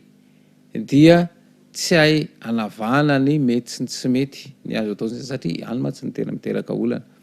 dia tsy hafahana ihany koa mahafantatra ny sitrapony Kristy ary zay mantsy no amafisana n'lay teny resan'ny pasteur Fanera teo zany a izay mbola amafisina zay ao amin'ny Jona toko 7:20 de ny andininy 9:20 ihany de zao nivaky ny teny fa ny mpanandra de ny fanahy masina zay irainray izay a iran'iray amin'ny anaro izy no ampianatra anareo ny zavatra rehetra zay nolazaiko taminareo izany hoe raha tsy eo zany io asan'ny fanahy masina io de tsy fantatra hoe zao ke ny resan'ny Kristy ary zay mampatonga ny hoe tiany Kristy ho vavolombelona ny zavatra rehetra zay a no resahany zay mantsy mampatonga ny maro zany mahita hoe ahoana ary reto kristianina reto ary ohatra mbola hafahafa zay ny fijeriny maro azy kanefa tsy zay le izy ny tena marina fa zay nandray an'ilay fanamarinana de afaka hijoro vavolombelona fa na ny teny rehetra zay noresahan'ny Kristy ary de ho tanteraka eo amin'ny fiainana satria zay mihitsy mantsy ane rehefa nandrain'izy io de zay mihitsy no ambaran'ny Jona toko voalohany de zao no vakitsika eo amin'ny 9:12 Jona toko voalohany 9:12 fa izay rehetra nandray azy de nomeny hery ho tonga zanak'Andriamanitra de izay mino ny anarany miodina eo amin'ny finoana eo avokoa ny zavatra rehetra izany hoe rehefa mino ianao ary averina kely ilay finoana ny finoana dia fatokiny any amin'ny zavatra antenainy fanehoana ny zavatra tsy hita ny fatokiana efa nananao ny fanehoana ihany koa ananany fa lay fanantenana no apetraka mazava tsara de mino aho fa voavela eloka de asehoko amin'ny mahavoavela eloka ary zay tena zava-dehibe zany zay ka tena misy hery lehibe ka ity fana izay efa azo ity de le fahazavan-tsaina voalohany indrindra le fahazavan-tsaina de hoe mino aho fa voavela eloka ary porofoy fa voavela eloka ianao de mila aseho zany zay a eo amin'ny fiaina izay hoe fanehoana ny zavatra tsy hita zany hoe ny teny fikasana rehetra zany izay nomeny Kristy de zao tia no vavolombelona amin'ny fahatanterahana zany teny fikasana eo amin'ny fiaina koa ary zay lay hoe lay fahamarinan'ny Kristy iainana amin'izao vanim-potoana misy atsika izao tena zava-dehibe zay voalaza zay teboka lehibe mihitsy a le hoe finoana fanehoana zavatra tsy hita teny fikasan'Andriamanitra zay nomen'Andriamanitra atsika dia ny fiainanao zany dia fanehoana an'izay teny fikasan'Andriamanitra izay. Aka ohatra anankiray tsika pasteur momba an'izy io ao amin'ny Hébreu 1:10 no andeha ho raisitsika kely. Hébreu 1:10 dia hofakitsika ny 2:10 zao voalaza makazy resaka momba ny Sara vadin'ny Abrahama zay fantatsika fa momba tsy niteraka. De zao voalaza ny ten'Andriamanitra Hébreu 1:10 ary na Sara aza dia finoana koa no nandraisany hery hanananaka rehefa nitsajaza izy satria de eto am'izay le izy satria nataony fa mahatoky ilay efa nanome ny teny fikasana. Zay le hoe mino fanehoana ny zavatra tsy teny fikasan'Andriamanitra. De ianao zany a mampiseho an'izay zay le hoe teny fikasan'Andriamanitra zay hita eny amin'ny fiainanao le teny fikasan'Andriamanitra. Dia eto de voalaza fa nataony mahatoko izy ilay efa nanome ny teny fikasana. Mahafinaritra be io dika teny io amin'ny teny anglisy fa zao no lazain'izy io amin'ny teny anglisy. Raha mamaky baiboly amin'ny teny anglisy tsika zany de ny teny ampiasainy zany am'le hoe nataony verbal izy dia juger ny teny ampiasainy ao amin'ny teny frantsay zany hoe juger mitsara. De eto zany de hoe raha raisitsika de ohatrany hoe i Sara zany de mitsara an'Andriamanitra, mitsara ny tenin'Andriamanitra, teny fikasan'Andriamanitra. Iza moa Sara no itsara an'Andriamanitra fa tsy zay le izy fa hoe le hoe mitsara zany dia manamarina mijustifie ny an'Andriamanitra i Sara. Le fihetsika taony sy ny fiainany zany zay nasehony dia manamarina an'ilay teny fikasan'Andriamanitra. Zay le hoe justifie ny teny fikasan'Andriamanitra ny zavatra anazy tao. De mifandray ihany am'ilay fanazavana teo pasteur le hoe vavolombelo le miodina am'izay foana zany le izy hoe ny olona anankiray rehefa noamariny Jesosy Kristy dia tonga vavolombelon'ilay fanamarinana zay nomeny Jesosy azy ny fiainany. Dia porofony zany de zay le hoe justifieny eo amin'ny fiainany fa efa noamarina izy. Efa noamarina izy, efa nandray zany fanamarinana zany izy ary indrindrandrindra de le hoe porofony anko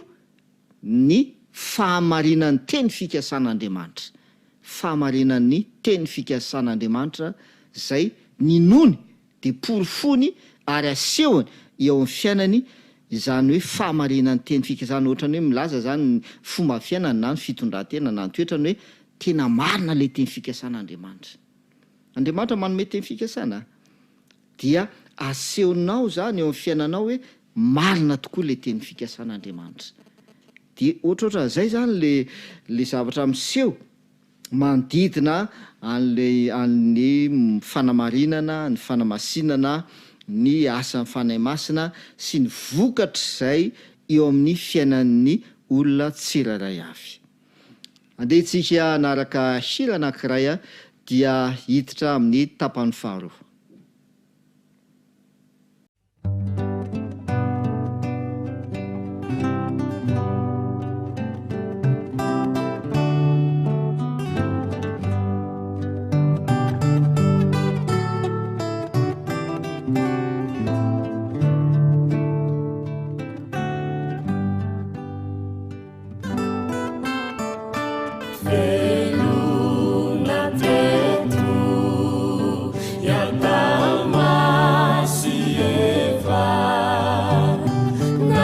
Namlalu yani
ialana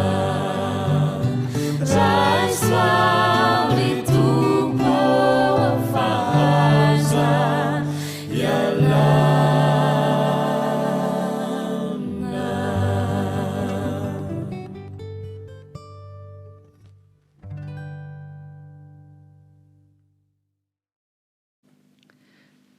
miditra amin'ny tapany faharoa atsika dia ifantoka misimisy kokoa tsika amin'ity tapany faharoa ty zany amin'ny iraka zay iantson'Andriamanitra atsika satria zay moa zany tena zava-dehibe hoe inona moa no tena antony anomezan'Andriamanitra atsika ny fanamarinana ny fanay masina miaso anatsika dia ho amin'ny iraka ny zavatra rehetrarehetra ho amin'ny iraka zay iantson'Andriamanitra atsika dia ifantoka misimisy mahakasika an'izay iraka zay zany tsika fa ndao atombotsika amina toko sy andininy anankiray izay iraka izay sady mampiditra atsika ao anatin'izay loha hevitra izay. De ao amin'ny toko sy andiny zao jerevantsika de zao ao amin'ny Jona toko voalohany. Jona toko voalohany no andeha vaky itsika. Jona toko voalohany dia ho vakitsika ny andininy 5:30 sy ny 4:30 ka hatramin'ny 7:30. Zao ny voalaza. No nampitsony indray dia nijanona Jona sy ny mpianany roa lahy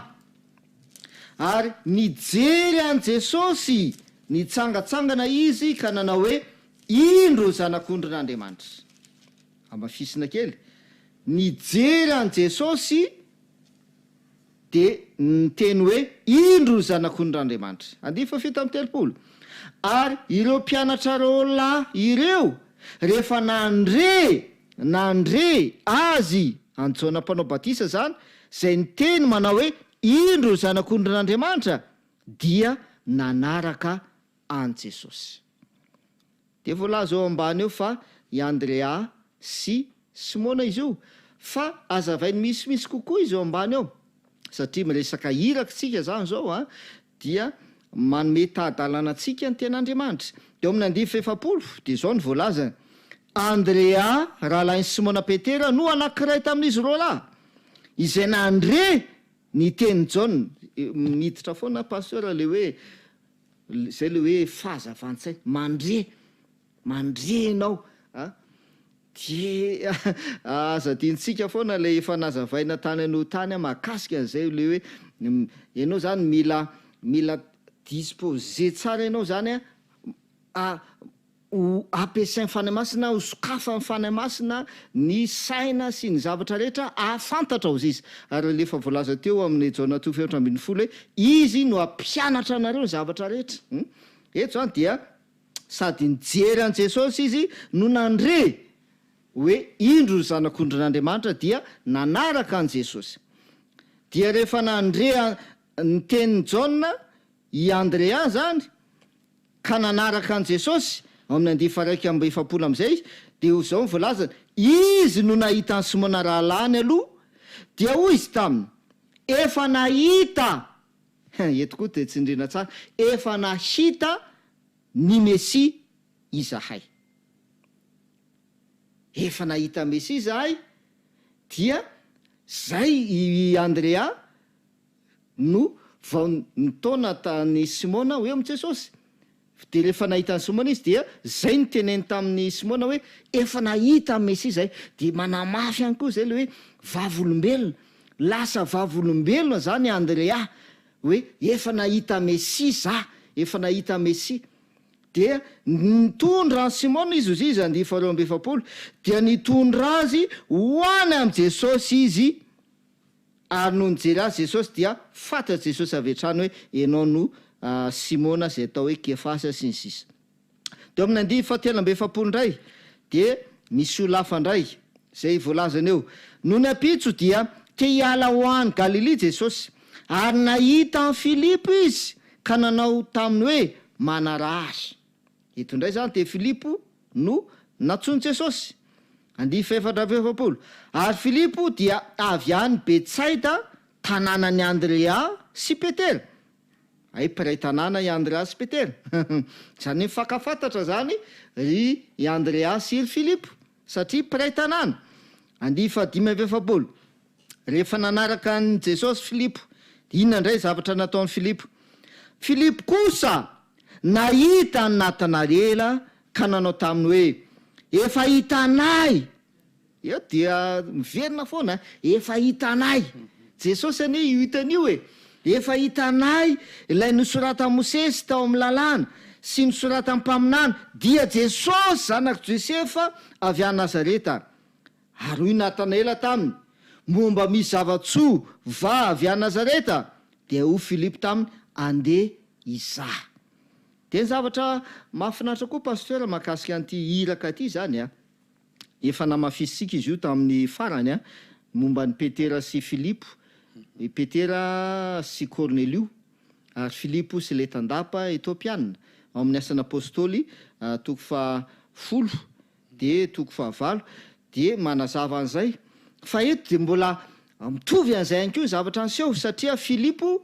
nahita ny Natanaela de niteny tamin'ny Natanaela hoe efa hitanay lay nosoratany Mosesy sy mpaminany dia Jesosy. De inona zavatra anseho? Nitondra Natanaela ho any amin'i Jesosy Filipo fa zao mivolazo amin'ny 7:7. Jesosy nahita ny Natanaela avy manatona azy dia nilaza azy hoe indro ny tena Israelita tsy misy fitaka. 7:7. Ary hoy Natanaela tamin'ny Jesosy zany, ahoana no ahafantaranao aho? Dia namaha Jesosy ka nanao taminy hoe fontsy mbola niantso anao Filipo de hitako teo ambanin'ny aviavy ianao. Jereo tsara. Fontsy mbola niantso anao Filipo izy Jesosy de efa hitako ianao. De zay koa le zavatra anseho any amin'ny asana apôstôly efa nazavaintsika teto hoe mifanahy masina niteny tamin'ny Petera hoe miarà am'ireo olona reo lay iraka zay avy any amin'ny Cornelius zany. Avy eo Filipo ihany koa niteny tamin'ny Filipo hoe makanesa atsy amin'itsy kalesitsy. De eto koa zany zao Jesosy de tena zay koa ny zavatra nataony. Fontsy mbola niantso an'ny Filipo, niantso an'ny Natanaela Filipo de efa hita an Jesosy Natanaela. Zany hoe le hoe iraka zany hidirantsika le Matthieu 28 rehefa avy eo le hoe manao mpianatra. Fa eto zany de hoe le olona zany, le olona zay hoentinao am' Jesosy, ay Jesosy efa mahita an'le olona. Ay ny fanahy masina efa mahita an'le olona. De tena zavatra mitovy mihitsy zany ny zavatra nataon'i Jesosy sy ny fanahy masina voalaza any amin'ny asana apôstôly. Efa hita mialoha reo olona zay tiany hoentina sy afantatra ny filazantsara. Efa hita mialoha le izy.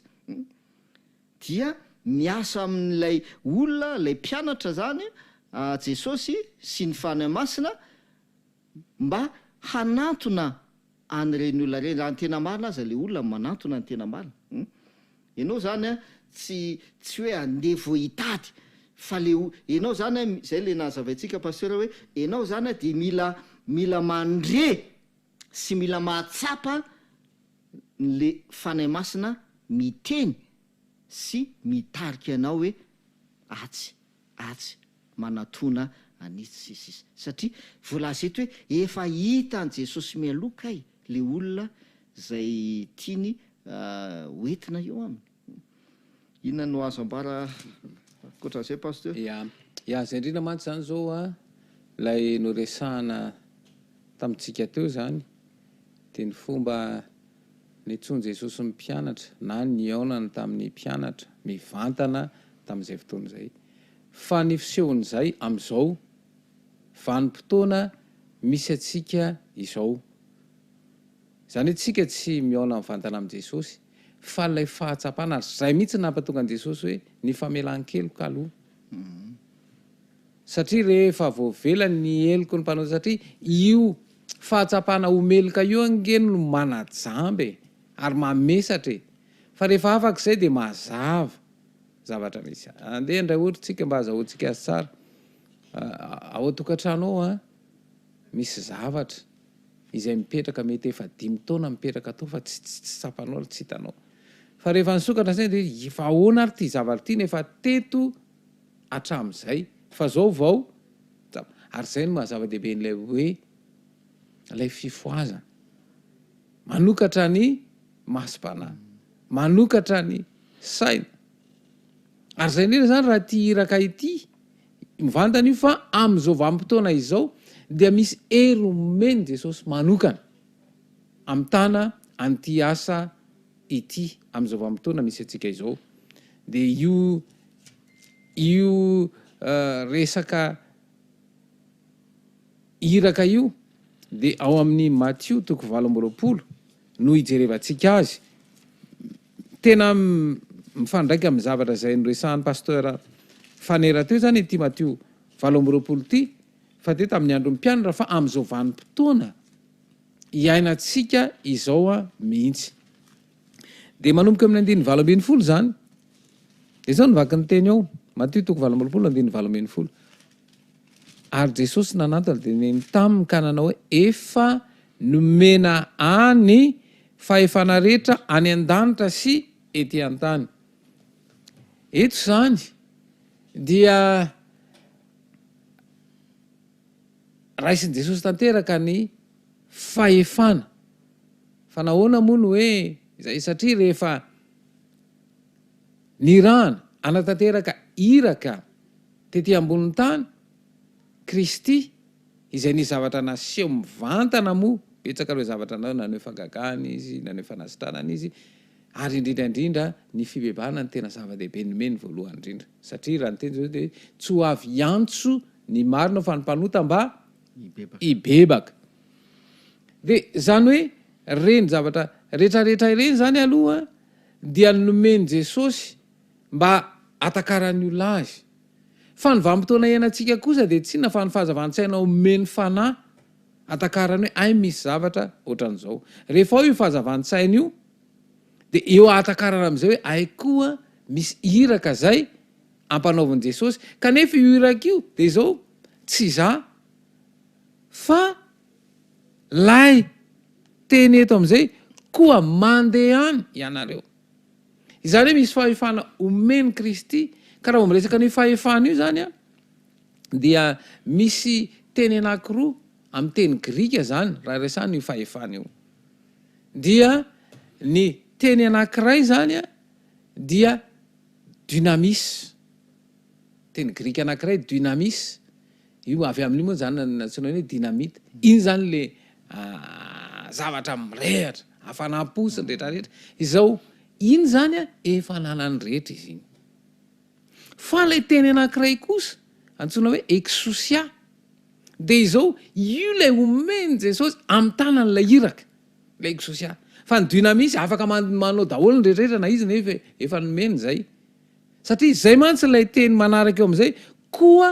mandeha any ianareo de ataovy mpianatra zao zany lay hoe koa mandeha any ny fahafana mandeha efa ao ary ny fahafana maneho an'izay hery zay satria lay dynamisy any hoe misy hery ao anaty afaka mandeha fa izao ny tena lehibe manaraka an'izy io de zao ataovy mpianatra ka ity le manao mpianatra ity zany no tsy ho tanteraka io raha tsy efa mahazo an'izay lay exousia izay de na izara raha vao tsy azoko zay ahoana moa zara mbola tsy mpianatra ahoana ny afahako manao ho mpianatra ary zay natoka ny famelan-kelika aloha nomena dia ho vavolombelona zay ka ity exousia ty zany zava-dehibe io le tena ilaitsika fa ny dynamisy efa samy manana an'izay daholo ny rehetrarehetra fa matoza tsy misy hoe ny hafanam-po de mbola mety misy fahajambana tsy manelingelona be dehibe ihany fa rehefa ity exousia ty kosa dia afaka anao an'izay hoe ho tonga mpianatra izay ka io hoe tonga mpianatra io mantsy de ny tiano resano anatiny io de zao tena manahaka tanteraka n'lay raha ho amin'jareo mpampianatra raha ho an'jareo any moa mazava be amin'jareo mpanao aramarseau mantsy izy io tena miseho amin'jareo mihitsy any maître sy ny disciple fa eto zany dia tianaseho zay ka ity hoe fiarahana lay hoe mpianatra ty de za aloha mpianatra voalohany eo amin'ny Kristy zany zay mahatonga hoe isan'andro any de tsy maintsy maninona isan'andro san'andro eo amin'ny Kristy isan'andro san'andro miaraka am' Jesosy isan'andro san'andro de iny le hoe ahoana izay fiarahana am' Jesosy isan'andro zay de zay le hoe fanokanana fotoana andiniana ny soratra masina de ny baiboly voalohany indrindra de rehefa mandinika ny soratra masina de ny baiboly de ity ny atao hoe baiboly de rehefa mandinika ny soratra masina io de araka ny voalaza mandray zavatra ny saina dia eritreretina saintsaina lalina izy io satria rehefa misaintsaina an'io anao de mihamazava ary rehefa mihamazava le izy dia resy lahatra ary rehefa resy lahatra de mandray fanapahan-kevitra ka eto zany ity exosia ity rehefa omena de izao isy vokany ka le komandy ihany de ataovy mpianatra ny fireneneta manao batisa azy ho amin'ny anaran'ny ray sy ny zanaka ary ny fanamasina ny batisa ny hevitry ny batisa de tsinona fa reo zay tonga tamin'ny fibebahana marina ka miaiky ny elony de mila porofony ampahabe maso satria eo am'ilay fanaovana batiso ihany koa no anehoana fa nekeny lay fanamarinana azy ary zay dingan'zay de tena zava-dehibe ka ireo zay nantsony ary anatanteraka an'izay iraka izay izy no vavolombelona voalohany indrindra ny amin'ny fibebahana sy ny fahazahoana ny famelan-keloka de isy vo eo aminy iseho eo amin'ny toetrany mihitsy zany zay de mazava ho azy fa isy akony eto mantsy zany zao le mila fandriky satria na izany izy afaka mandeha fa mety tsy nahazo an'le ekososiany izy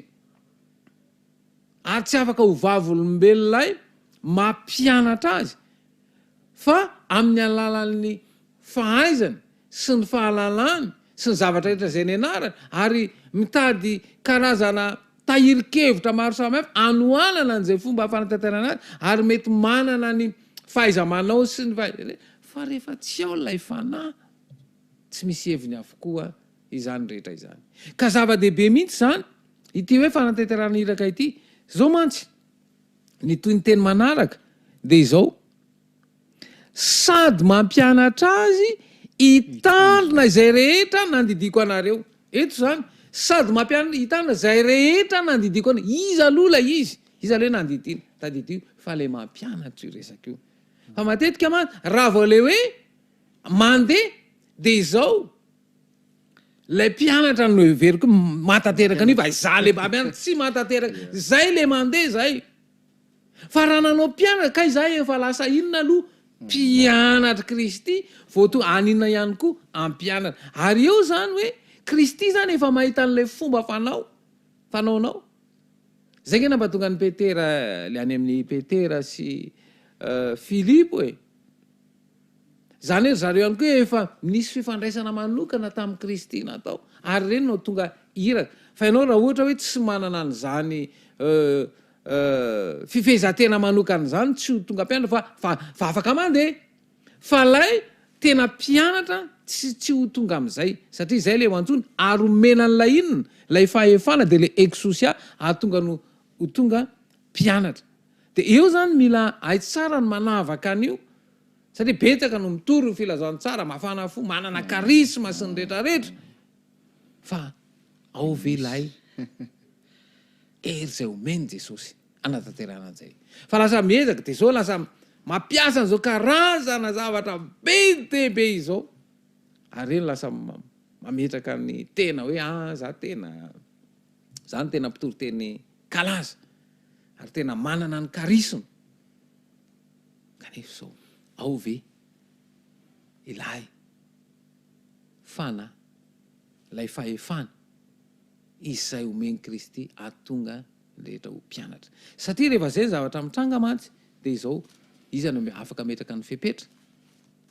ary eo zany mila atsasa satria misy karazany loa zany fomba fampianarana na ianao manao fampianarana mifototra amin'ny fotom-pampianarana na mifototra eo amin'ny Kristy izay mahazo an'lay fahefana izay omeny laiko sosialy de efa zalo efa manina voalohany miaina an'izay ary isy vokany tanteraka eo amin'ny hafa izay de ny amarana ny teny moa de zao arindo izao momba anareo mandrakareo ambara-patonga ninona fataperan'izao tontolo zao eto zany dia misy zavatra anampiana zany hoe tompona andraikitra tanteraka ianao ny am'ireo zay nampianarina fa zao matsy raha vao le mandeha de ambarana fotsiny fa avelany andry fa le ino zao momba anareo mandrakareo ambara-patonga fataperan'izao tontolo lay fanahy io fa nenao nampianatra koa mbola tompona andraikitra satria lay hoe sady mampianatra azy hitandra zay rehetra nadikonao tsy hoe nampianatra azy vetivety fotsiny fa ho lasa inona mihitsy misy fifandraisana izay anampiana azo tonga amin'ilay famatorana ara-panatanteraka izany ary zay zany mila azo tsara eo amin'ity fomba anatanterana ny iraka ity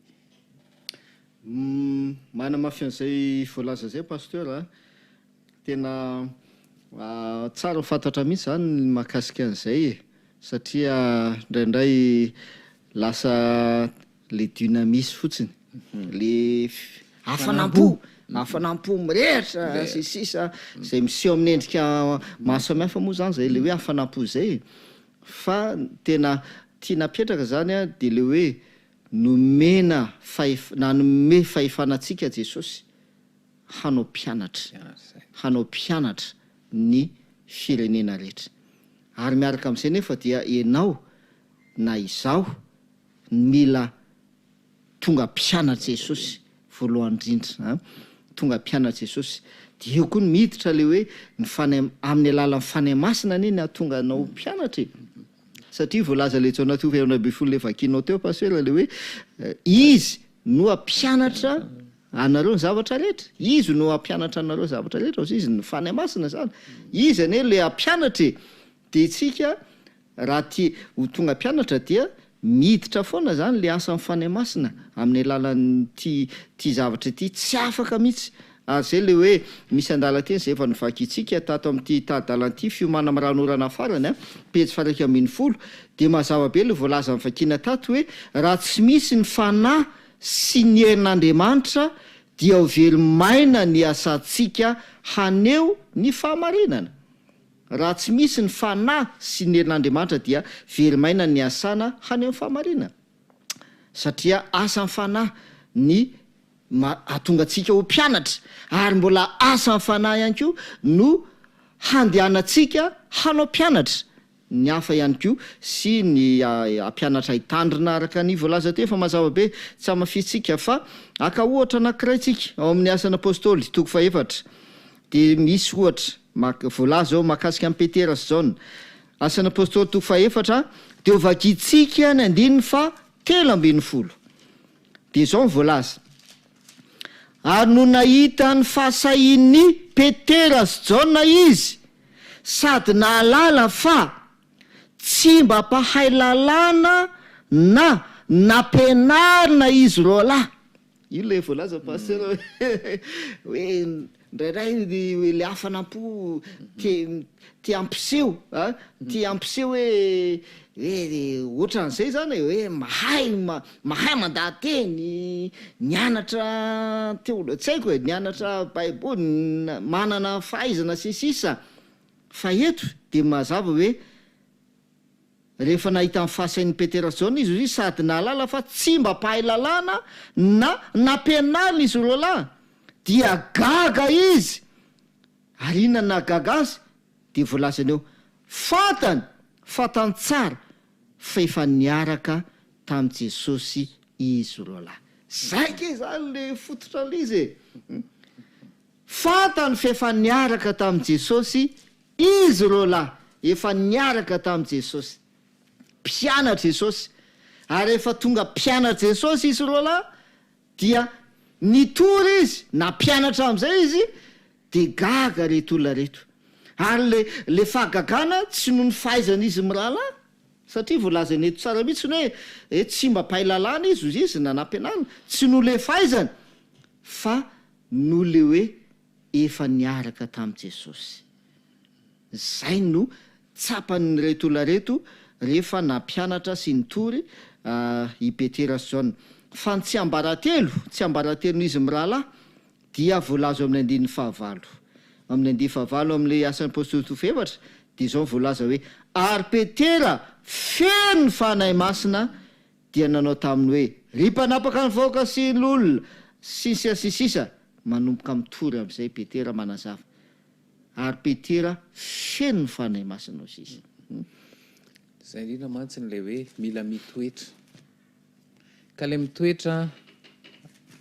dia tsy fotoana izy io. Zay le hoe mitoery eto tanàna mara-pahafinaniana izy ny hery avy any ambony. Tsy inona izy io fa zay le hoe lay fifoazana sy fanavaozana tena zava-dehibe miantoka ny fahombiazana eo amin'ny fantanterana an'ilay iraka izany. Ka le mitoetra zany dia tsy inona izy io fa zay le hoe mandinika ny soratra masina ary rehefa nandinika ny soratra masina dia matsapa fa mpanota mila mpanafitra dia Jesosy Kristy. Ary Jesosy Kristy eo amin'ny hevitra masina indrindra rehefa tonga amin'ny fibebahana marina ny mpanota dia mamela ny elony izy. Ary ny tsy vitany mamela eloka ihany fa tena mikosoka ny fahotana ihany koa ary manavao ny fiainana iray manontolo. Ary zay tena zava-dehibe zany izay. Ary rehefa mahazo an'izay nge dia Kristy mihitsy no mitarika amin'ny zavatra rehetra. Andonge satria ho amafisina ao amin'ny epistily voalohany nosoratany Jona dia vakina manomboka eo amin'ny andininy voalohany fa ny lohateny eo dia hoe ny firaisan'ny kristiana amin'Andriamanitra ary ny vavolombelona mampiseho ny marina izany. Andininy voalohany. Izay hatramin'ny voalohany dia izay efa renay sy efa hitan'ny masonay, izay efa nojerenay sady efa notsapain'ny tananay dia ny amin'ny teny fiainana. Zany hoe rehefa tena mandinika ny lalàna io teny io misy zavatra mivoaka izay le hoe fahazavan-tsaina omena dia lasa tena fiainana tanteraka mihitsy ary zay rehetra nandray dia nomeny hery ho tonga zanak'Andriamanitra. Dia mbola toy izany ao amin'ny Jona voalohany, Jona toko voalohany zay dia ndo vakitsika ny andininy faefatra ambin'ny folo amin'izay manamafy an'izay teny izay dia Jona toko voalohany dia ny andininy faefatra ambin'ny folo dia izao voalaza Jona toko voalohany dia ary ny teny dia tonga nofo kanonina tamintsika ary hitanay ny voninahiny dia voninahitra miendrika ho an'ny lahy tokana avy tamin'ny ray sady feno fahasoavana sy fahamarinana. Io firaisana amin'ny Kristy io zany dia tena manova mihitsy zany io, misy hery manokana. Fa izao mantsy tsy tena mbola tonga amin'izay firaisana amin'ny Kristy amin'ny fahafenony amin'izao vanim-potoana misy hoe be dia be ny zavatra mandrebireby. Ary le zavatra mandrebireby reo araka nambara teto mantsy dia zao ny fandiniana soratra mila fifantohany. Ka ny fifantohany dia no fifehezana ny fisainana hifantoka amin'ny zavatra izay atao. Ka rehefa mandinika ny soratra masina zany dia miteny mihitsy hoe dinio. Ny atao mandinika zany dia tena mijery sady mamakafaka mihitsy. Zay indrindra amin'ny teny dia sonde. Ary tena zay mihitsy. Ka ny fifantohana zany tena zava-dehibe. Dia amin'izao tsika tsy dia manana an'izay loatra hoe lay mifantoka satria mila toerana mangina izy io ary io na ny fandairana dia vonoana ary na ny zavatra rehetrarehetra fa tena ao satria rehefa tena mifantoka dia mandray ka io lay teny io iainana sady efa nitsapanay aven'Andriamanitra lay teny notsapain'inona ozy izy tanana ahoana moa lay fitsapan'ny tanana fa rehefa fehezinao ifantoka dia misy zavatra tsapa ao anaty ary reny no mitarika anao lasa hoe tena tsy mahatana intsony tena aloha atao foana io fifandraisana amin'ny Kristy io. Andininy faharoa fa efa naseho ny fiainana ary efa nahita azy izahay dia tonga vavolombelona ka manambara aminareo ny fiainana hitantsika lay iraka zany zay le hoe efa mpianatra zao mantsy lay fahaizana sy fahalalana baiboly ny heveriny olona hoe tsy mandresy lahatra zany zay mahatonga hoe betsaka any no milazy efa be dia be ny conférence natao teto fa tsy mety ka le izy tsy ny fahalalàna tsy ny fahaizana tsy ny karisma fa lay fiainana le firaisana amin'ny Kristy izay tsy tena mbola fanandramany kristianina zany lay firaisana amin'ny Kristy mbola tsy tena fanandramana satria zavatra tsy hita maso ane zany fa izao kosa tsapa ao anaty dia zay mahatonga hoe ianareo ny vavolombelona tiany Kristy ho zay ka io mantsy zavatra tsy ara-tsaina fotsiny izy io fa lay hoe teny fiainana Kristy lay fianizy ny mofonainy izy ny tena lay teny fiainana dia tia ny hita satria rehefa voavolavolanyzay ny fisainana dia miseho lay izy indrisy anefa fa tsika ny ankamaroa tsy voavolavolana satria mbola zavatra ratsy foana ny hoe voaraikizay zay le izy satria ny tontolo misy atsika ne dia tontolo feno faharatsiana dia mazava ho azy fa faharatsiana no mivoaka fa rehefa manana an'izay tontolo anankiray izay ianao anaovana fifandraisana amin'ny Kristy io anaovana fifantohana amin'ny Kristy dia atsapan'izay ary amin'izay nisy fiovana eo amin'ny fiainana izany dia toy izatsika lay teny ka manambara aminareo ny fiainana mandrakizay zay tao amin'ray ka efa naseho taminay izay efa hitanay sy renay no ambaranay aminareo mba azahoanareo firaisana aminay koa ary ny firaisana dia amin'ray avy amin'ny Jesosy Kristy zany hoe lay firaisana amin'ny Kristy zany manova zavatra be dia be fa lay atongavana ny firaisana amin'ny Kristy io no tsy ampy sy tsy taka dia lasa tsy miseho lay zavatra tokony iseho amin'izao vanim-potoana izao satria be loatra ny zavatra mandrebireby atsika io aloha zany efa niresantsika teto le izy hoe le fombafomba mpivavahana fotsiny izay hoe lasa maninona mifikitra amin'izay ny rehetra fa le fitadiavana firaisana amin'izy amin'ny Kristy tena misy nitady an'izay fa fombafomba mpivavahana kanefa ny atao hoe fiainana ara-panahy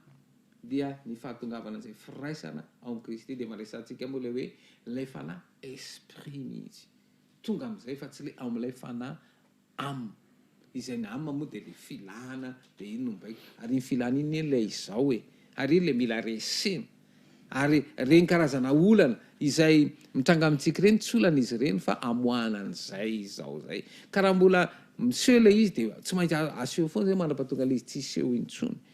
ary nefa fanamandresan'izay nefa dia tsy misy afa-tsy ny firaisanao tanteraka amin'ny Kristy izay le firaisana amin'ny Kristy tsy fombafomba fa efa nambara teto tamin'ny taona telo hoe fifehezantena manokana na amin'ny teny voany discipline personnelle ny amin'izay fifandraisana amin'ny Kristy zay satria ireo zany mila aseho hoe tena tafaraisy ny aina ahoana ny fanehoanan'izay ka tsy misy afa-tsy zay le hoe manana ny toeranao manokana ifandraisana amin'ny Kristy isan'andro izany mahafinaritra ny fandinihana tenin'Andriamanitra efa ifarana sady ny fotoanantsika amin'ity sabata ity dia andeha ho fitinitsika kely ilay fanazavana teo io tokosandreny ihany no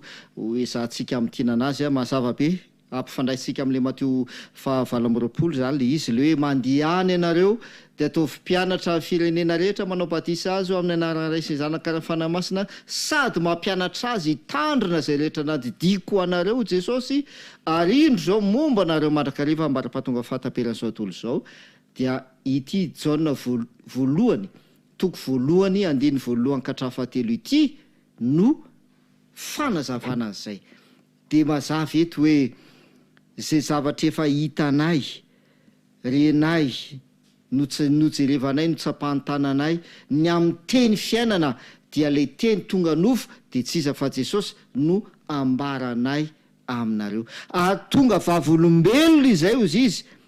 tonga vavolombelona ka manambara aminareo izany zavatra izany dia zao izay efa hitanay sy renay andiny fahatelo izay efa hitanay sy renay ozy izy no ambaranay aminareo mba azahoanareo firaisana aminy zay zany le izy pasteur le hoe manao mpianatra ne zany dia tsy hoe manao toloteny hoe zao eo dia mitoloteny eo anao momba ny ana momba ny sisisa momba ny zao dia ohatra zao ny ao amin'ny baiboly zao fa tsy izay ne zany le manao mpianatra fa eto dia le hoe mba azahoanareo firaisana amin'i Jesosy dia zay no ambaranay aminareo mba azahoanareo firaisana am' jesosy any ko aminy ary firaisanay zay mihitsy eo ianao zany efa manana firaisana aminy de ozy izy hoe ny firaisanay ozy izy dia am'ray sy am' jesosy kristy zanany mazavabe le volaza ry havana malala de aoka tena ho raisitsika ampo izany fanazavana sy tahadalana omeny ten'andriamanitra zany mahakasika ny iraka zay ampanaovin'andriamanitra iantson'andriamanitra atsika mino zay fa hanova tanteraka mihitsy a ny fomba fihevitra ny fomba fisainana ny fomba fanao ny amin'ny famitanan' zany iraka izany indrindra ny amin'ny hoe fitoriana ny filazantsara ny am'izany hoe fandehanana manao mpianatra araka ny teny jesosy mino misy fa tena nazava tamitsika ary anovany le fomba mahazatra atsika lay fanazavana voalaza teo dia hoia hoe ny faniriana de mba tena hanova ny fiainanao tokoa ane zany ten'andriamanitra izany ka ho tanteraka eo amin'ny fiainanao izany voalaza izany ianao manana firaisana amin'andriamanitra manana firaisana am' jesosy ianao ary tonga vavolombelony zany ianao ka manambara amin'ny hafainko izany firaisana am' jesosy kristy zany zay efa hitanao efa notsapainao zany ka mba hatonga ny olona ihany ko hanana firaisana am' jesosy kristy zay zany le izy raha fitenitsika fohifohy a mahakasika zay ndao firanantsika ny fotoana pasteur am'ty sabata folakandro etya dia mankasitraka atsika rehetra isaorantsika andriamanitra nanome atsika ny sabata ary misaotra inkoa ny amin'ny fahalianatsika ny amin'ny fahazotoatsika mandinika ny ten'andriamanitra ndao faranantsika mivavaka ny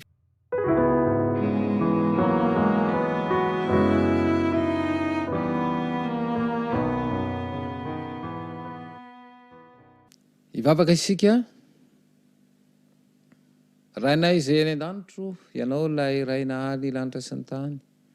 tompotompanjaka ny mpanjaka mefa ny zavatra rehetra atolotray ho anao iriany ny dera sy ny lazary voninahitra mandrakizay mandrakizay ny mpanjaka an'izao famazinan'izao dia miezaka mandrakariva ife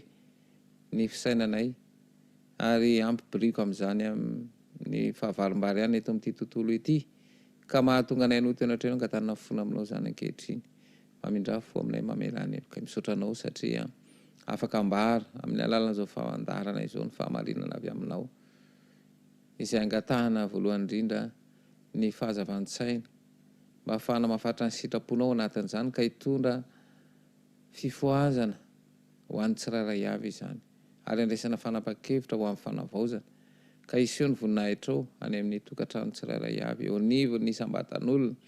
ahafahana mahafantatra ny iraka zay ampanaovina ka hita fahombiazana amin'ny fanatanterana an'izany ka ho vavolombelona ao ny tsiraray avy ary ahafahany fanatanterana ny iraka fahombiazana amin'izao vanim-potoana sarotra misy anay zao koa aoka samy hitolona ny amin'ny fahazahoana ny hery mifanahy ny tsiraray avy mba hahafahany voninahitrao iseo amin'izao fotoana izao tononona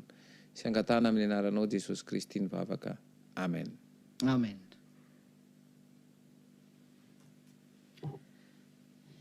dia mirary ny fahasahoan'ny tompo